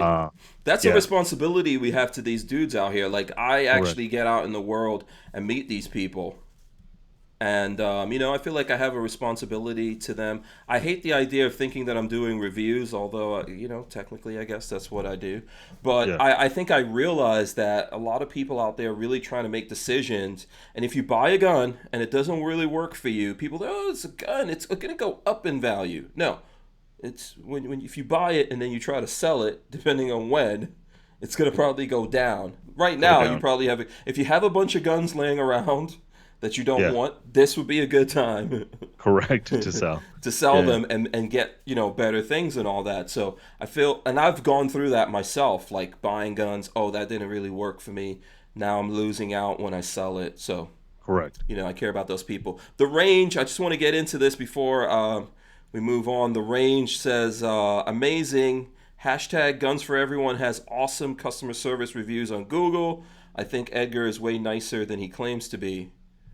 Or, you know. Well, I'm going to attribute that to my wife because she dealt with the store a lot more than I did. Right. So, you know, my wife is great at all that stuff. And here's the reality, like I wives are awesome in that way, man. You know. Yeah. So, so for me, it just, I wasn't an asshole. Like I wasn't out actively trying to be an asshole to people. Like there was a lot of people who were good to us, so we bent over fucking backwards to make sure these people were taken care of. So in that sense, we were 100% loyal to the people that were loyal to us. Yeah. It just occasionally you would get one or two that just fucking they were completely out of pocket. So you just got to put them where they belong. It's gonna happen. Yeah. I think it's going to happen in life. Black Sword Shinobi says, Hank, what, you fire 50 BMG? I want to see that video. I've shot a lot of 50 BMG. Lots. Every time my tinnitus kicks in, it's mostly because of that. So there's tons of videos out there. You know, we do that mostly with Safety Harbor Firearms. But yeah, we've shot a lot of 50. Let's see here. I'm going to try to go through. Florida Gun says, you know what they say about 365 owners, small hands and small. And then you put a bunch of eggplants up there. So, M. Gabriel says the P365 makes your Schwartz look bigger. Oh, boy. All right. Yeah. Gun guys aren't opinionated at all, man. No, at all. At all. And then Poe Izzy wants to know, how do you highlight someone's name in a reply? I don't know what that. Yeah. I think everybody answered it. Put an at before it, and they should highlight it. Put an at. Yeah, there you go. All right, cool. Let's see. So what else should we move on to here? And you guys can let me know, by the way. Look at that video. Tell me what you think about it. I know, obviously, some people are still mad, like me, at Springfield. Some people don't care. I saw that in the video. It's so funny. This, like, half the people like, I don't care. I like that thing. Half the people like, these guys are the devil. Yeah. So, yeah. I'm in the devil camp right now. I'm not huge fans of theirs, but hey, the gun's fine. Yeah, and that's kind of the thing. People would ask me that stuff all the time, and I guess people still do, and that's kind of one of the things that annoys me. Like early on, you get to a certain point where you're out and about, and somebody sees you're like, hey, you're so and so, and then immediately, like this has happened at Home Depot because I'm Mexican and that's where we hang out. Oh boy. And people are like, hey, you're Guns for Everyone. Like, yeah. And you know, I'm just checking out tools, and people immediately like, oh, what do you think about this gun, or what do you think about that gun? Like, I don't care. Like, I'm at a point where it's just like, I don't care. It's a gun. I squeeze the trigger. It's a very personal thing, though. That's the problem with that. Yeah. Right? Correct. Yeah. And sometimes I just want to buy some tools and get the fuck out of there. Is there a big Mexican community in Colorado in general? I don't know if it's big, or, but I mean, like in Denver maybe. comparatively speaking, I mean, in I guess relatively speaking, yeah, it's pretty big, especially. You know, unfortunately, or maybe fortunately, I don't know how I feel about this, but we as human beings, we self-segregate. So definitely I seen it growing up because my entire neighborhood was Mexican and Chicanos. So I seen it as a pretty large community here. But one thing that I think we need to change, and I've been talking about this for a very long time, is just the lack of Hispanic representation in the gun community it's kind of saddening the way. Like if you look at the black community, you've got Maj, you've got Kevin, you've got yourself, Coleon, you've Argo got J. Argo J. So I mean, you got a shit ton of people. Skip's Tactical. There's a bunch of people. Yeah, Yeah, absolutely. Black Rambo. Yeah. So it's huge, and if you start thinking about all the Mexicans or the Hispanics or the Latinos that are in, it's just like I don't know who the fucking. So who are the Latinos that are like big? I know there's lots of new people like Latina, Locked and Loaded. You know, we were talking about that Puerto Rican Pistolero yourself. Yeah, exactly. We had what's the name of the B-boy that we had? I forgot his name. Oh, Javier. Javier was on. He's is he HTX Tactical. HTX Tactical. Yeah. Out of Houston, yeah. Yeah, but there's no like I'm not even that big. There's no Coleon Noir level. There's no Coleon. Didn't NRA anoint a Latino when they were going through the rainbow and anointing everyone? Didn't that? I don't remember I was anybody. Under the impression, yeah, I can't remember who that was, but I think they did anoint a Latino. Someone's gonna tell us, I'm sure. I don't remember anybody, and obviously they haven't done a good enough job of doing that, and I think that's something that needs to change in the culture. Like sometimes I come off as bitter when I talk about this stuff, and whatever it is, what it is, but it's just a reality. I think we all want room at the table. Like it's cool to build your own table, but like if we're talking about developing a community and working together, then we have to be realistic about this. So, and I've talked to Maj about this. I was just like, hey, dude, you got a lot of connects. Like, fucking Gun Owners of America cut you this check, but like, where's our check? Like, where's our shit? Yeah. Well, I don't know how that all happened, but I could tell you those kind of things are not easy to happen. No, so, and I get it, but it was in honor of Black History Month. For like, sure. It was in honor of this. It's like, okay, like. Yeah. So Cinco de Mayo, you want to check? Like, well, somebody should be getting a check, like, because if we're. Like, so I think at some point. Well, so listen, that's, the way that I look at this, I understand what you're saying. And I think the guys who've done things like really made those big standouts, like Coleon Noir was doing this before NRA and actually working pretty hard. And then, the NRA thing came along and he did that. And I think it's probably a really good thing.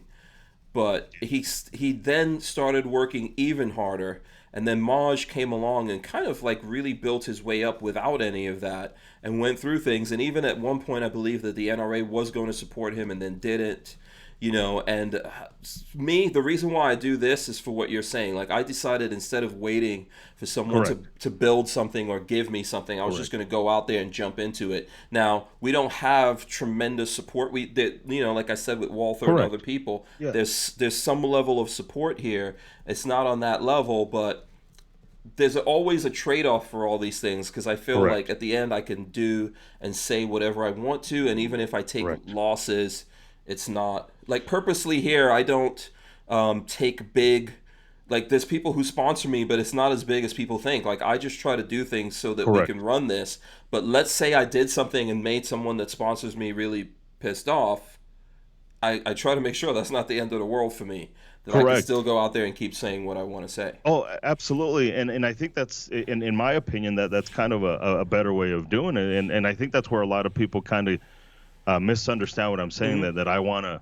No, I see what I do see what you're saying though. It's just not there. It just we just don't see it. I think a lot of it is culturally. This is the unpopular opinion. I think this country unfortunately goes in segments of Right now, the culture is, and I'm being more aggressive than it really is, but right now we're not. It's basically fuck anybody who's Latino. Like let's put them up in little cages and build a wall and do all this shit. Do you really feel that way?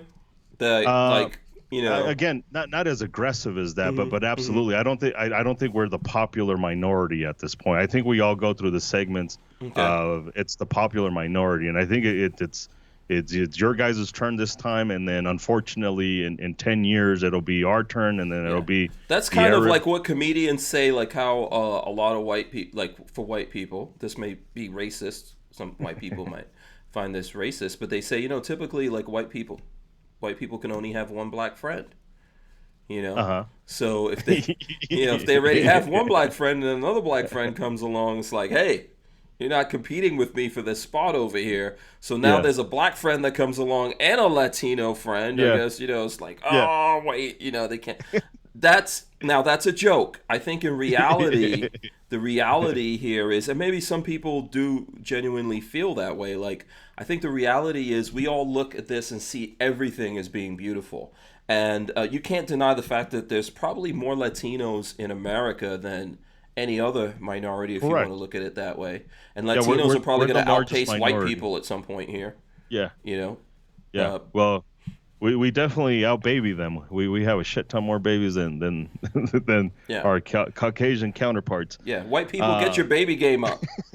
You know, get rid of the do what you want to TVs. do. Do what you want to do. Um, so yeah. it's that kind of struggle where it's just Hmm. we are like collectively all Hispanics are the Hmm. largest minority in the U.S. Yet we have the least amount of representation Hmm. anywhere, really, not just in guns, but in politics. You see a lot more black senators and representatives and just activists just in general. But you don't see it that much in the Hispanic community. A lot of it has to do with our culture. We just like to just ultimately fucking live and let live. But I think at the risk of our own demise, we get to this point where it's just like you know what. That's cool and I Hmm. love it and I like to let people alone and just go to work and make their money and do what they got to do. But at some point, we also have to step away from that and we have to be the ones that are represented because a lot of people are going to tell you and it's usually the people who have never been oppressed that are like, well, it's not a color thing and it's not a thing and you don't need representation, we're all Americans. Like, Hmm. I get it, but I want somebody at that table to look like me. Yeah, and I Like think we should.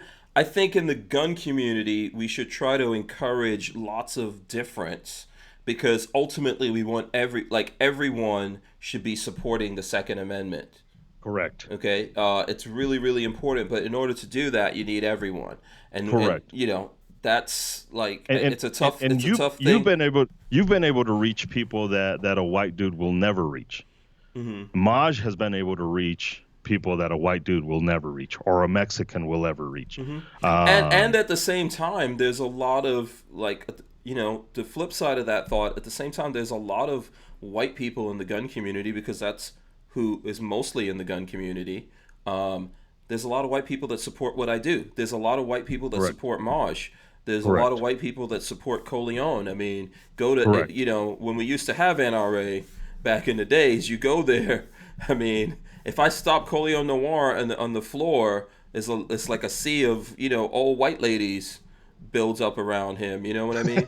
So I think that's the thing that we have to kind of realize. Right. Although I agree with you, like we need to try to help make it more diverse. At least in the optics, it's very important part of the fight. Let me just get some comments in here. Florida Gun Yeah. says, "I'm Latino, but need to make vids." So Florida Guns, get your act together Get on it. and make some vids. Appalachian Gun Runner says, "Don't forget Babyface. He's Cuban." That's true. He is partly Cuban. Yeah. But it's two European things coming in there. That's why he looks like that. He's not. He's not. Remember, lots of Latinos have a lot of European heritage in there. Not completely, but Yeah. it's a big part of it. There's obviously some native Indian in there as well. Um, let's see. I'm going to try to go down and see if there's any other things. Look, I think that ultimately here, the internet, this whole internet thing is making everything wide open. And look, I think even in the gun space, when I started doing this, like you said, I really only remember, I think, Coleon Noir, Argo J, and Rev. Oh yeah. Oh my gosh, I'm forgetting the name of the black man with a gun. What's his name, Lola? Man. Huh? Oh, Ken Blanchard. Ken Blanch. Yeah. Ken, My apologies. Those were the OGs. Correct. But because of this internet thing, you've got more of us coming out there, because actually a lot of black people believe in guns and believe in the Second Amendment. So that's why you're seeing that. And I think we're going to see that same thing happening with Latinos. But there was a big influx of that stuff because it was easier for people to move in, because there was Black Man with a Gun, because there was Argo J, because there was, and they all represent a different sect in culture. I mean, Ken Blanchard coming from the Christian side of it, and he's gonna find a different demographic. Now when you go to NRA shit, now when you go to SHOT Show, there's fucking black people everywhere. Now SHOT Show is slightly different because that's international, and there's people from fucking all over the world. But when you go to the NRA stuff, it's there's a lot more color there, because you had 3 individuals who, and there was probably more that we didn't mention. For sure. They made it easy. They opened up that door and made it a little easier for these people. Like, okay, like maybe I will show up to this event. At the same time, when you go, like, the beauty of the NRA and the NRA show itself, like, I'm a big fan of the convention, of the annual meeting, even though I'm not a big fan of the actual NRA at this point. Yeah. But the beauty of it is that it moved around from state to state, and so when you go to the states, you make it easier for people who live in the area, even though some people were driving for a couple of hours to get out there, right? Yeah. It made it easier for the people in that state to show up there. So I think that's something that helped a lot. And I would find, if you go to a state that has a heavy population of Latinos, you will see Latinos in that thing. Or if it's got a population, correct. Like, for example, when it happened in Atlanta, there were a lot of black people. Oh yeah. At NRA, even though I've seen them at all the shows, because we're all over the country. I think it's just one of these things that it's because of the way that social media is working, even though it has its negative points, it's making it easier for people to get out there, and then they are seeing other people, and they're like, okay, maybe I won't be ridiculed as much by my family by doing this. I don't have a lot of family members on my social media or people I knew back in the day. It's all gun guys on my thing. Every now and then there's people who knew me in high school, or some family member will find me on there, and then when they say something anti-Second Amendment and people jump all over them and they come crying to me, I'm like, I don't feel sorry for you. I didn't tell you to jump in there and get into this. These are my people. This is who I roll with. This is how I think. You chose to come into this thing, versus a lot of other people are already on social media and they're kind of worried, like, man, am I going to lose my job if I do this? Or what's going to happen? So correct. Yeah, absolutely. So I don't know. It's a weird dynamic. I'm seeing Armament and Axis. Yeah, Armament and Axis loves you and he hates you. Oh, he fucking adores. He loves to hate me, I think. I think I always love those comments like, you don't look Mexican. What the fuck am I supposed to do? Run around with a fucking taco and a sombrero on? Like yo soy mexicano. Mis padres nacieron en Chihuahua. Spanish is my first language. You look Latino to me, but yeah, I mean, it just depends on how sophisticated your eyes are, man. It's beauty is in the eye of the beholder. So Armament and Axis obviously not seeing a lot of Latinos out there. So and I think that's kind of the battle that we're seeing is, when you see stuff like that, because I know where Armament and Axis is coming from. Like I get the comments and shit like that. I've been seeing the comments. Yeah. Listen, there's some guys out there who they. So let's put it this way. Yeah. There's he's a white guy. He's an older white guy. He's a good guy, and he Yeah. cares about people. He doesn't judge people. He's a very loving, creative kind of dude. You know, I appreciate him. He's supported me a lot longer than a lot of people doing what I've done here. But there's a lot of guys, there's a lot of white guys that feel like they're the enemy in the eye of the media, and if we say some things, they feel like, okay, defensive. you're just piling that on top of me when I'm not really that. And I think, you know, we have to be able to empathize with that, because these guys are not the enemy. Correct. Absolutely. But I think you get to a point where it's just like you, and I've said this before, you get to a point, I forget who was running the show. It was an award show, which, by the way, nobody's ever given me an award. I'm on. So if there's a petition out there, fucking most get me on grumpiest gun guy who is also Latino, you'll get that award all day. all fucking day long. Right. Armament and Axis make up that award, man. Yeah. So, but I see this and I know in this particular context, I'm the one that brought it up. That's where we started, was immigration. So I get it. I get it. Like, shots were going to be fired from the fucking beginning. For sure. Yeah. You go to a lot of these events, and as a Hispanic, you see right away, build a wall. You see bumper stickers, build a wall. You see bumper stickers like talking about illegals and shit like that. As a Mexican, right away my guard's up, because like, holy fuck. Just like how that guy feels like he's being attacked. Correct. You feel like you're being attacked. Yeah. Let me just tell you real quick. I know we're hitting up against 9 o'clock. Here's my thing. I don't believe in the wall, man. Here's what I believe we need. We hire some actors to be zombies on the border. Gonna fix everything. Who's gonna want to come over that border if they think the zombie apocalypse is happening in America? Mexicans are not afraid of the zombies. We're afraid of El Cucuy. We're afraid of La Llorona. Oh, okay. Yeah, so you got to get some that's like black magic's. Exactly. Occult stuff. Well, La Llorona is Bloody Mary. I guess it's the equal to the Bloody Mary. And okay. So. Yeah, that's what the fuck we're afraid of. All those weird like Candyman type into. Yeah, we get some crisis actors. I know there's a bunch of crisis actors in America, for a fact. Oh yeah, absolutely, absolutely. Yeah. Listen, I think this is a good conversation, man. You know, I think sometimes we have to like get out of our comfort zone and have these conversations. And the example to me that it's a good conversation, we hit this in like 2 hours without even thinking about it. Yeah. No, it's fun. It's always a good time, especially I have these uncomfortable conversations that does rile up emotions and thoughts and all that stuff. And I think at the end of the world, we kind of do have a responsibility to have a conversation that's not the norm, that it does invoke emotion. It does invoke other people to kind of just think and analyze what the fuck they're doing with their own shit.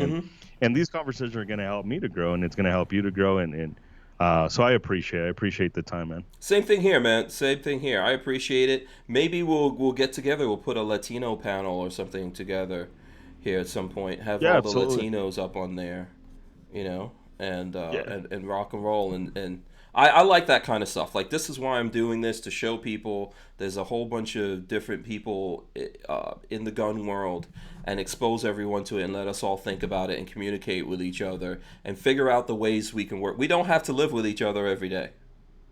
Yeah. You know, we just need to work together, and we need to keep moving freedom forwards and not backwards. Like, correct. You know, whatever the definition is of freedom, you know, we need to keep moving that forward. So it's a little different, I think, for everyone. But I think if it's true freedom, we're all in the same zone, and we just need to work on those things and keep moving them forward. So I don't know, before we wrap up here, you know, tell the folks, I'll give you one more shot here to let everyone know where they could follow you, how they could support you, if they want to rant at you, where they could go do that. And Florida Gun says he volunteers for the Latino panel. So yeah, remind us of that when we do it. We'll put it together. We'll get you on there, Florida Guns. So Instagram is Guns for Everyone. So guns_for FOR _everyone. Facebook is just Guns for basically everything. Guns for Everyone except YouTube. YouTube is Gun Expert GUNXPRT, and then my personal one is just look for my name, Edgar, EDGAR, Antillon, ANTILLON. Awesome. Listen, man, thanks so much for coming through. Thanks to everyone for hanging in there with us. I see you guys were real feisty and active in the chat. That's always a good thing. We appreciate that. The people are still going, so I'm not even going to get into what's still going on here. But we will be back tomorrow, and we're going to have Latino Locked and Loaded up in here. Hell yeah. So there you go. Yeah, we're gonna keep that theme going. We'll have maybe some of this discussion with her. And we'll that's gonna be good. Yeah, absolutely. All right, thanks so much, man. Thanks, man. Have a good one. Let me hit the end button here for everyone. Make sure you guys subscribe here to the channel, ring the bell so you can be notified, leave comments, all that kind of good stuff. We're gonna rip out this audio, put it up on iTunes or other places that you can get, that you get your podcasts from. Thanks to Walther for sponsoring the show. Of course, make sure you go to Hank Strange and sign up for the email list. We are out of here, guys. Thank you so much. Peace. We'll see you.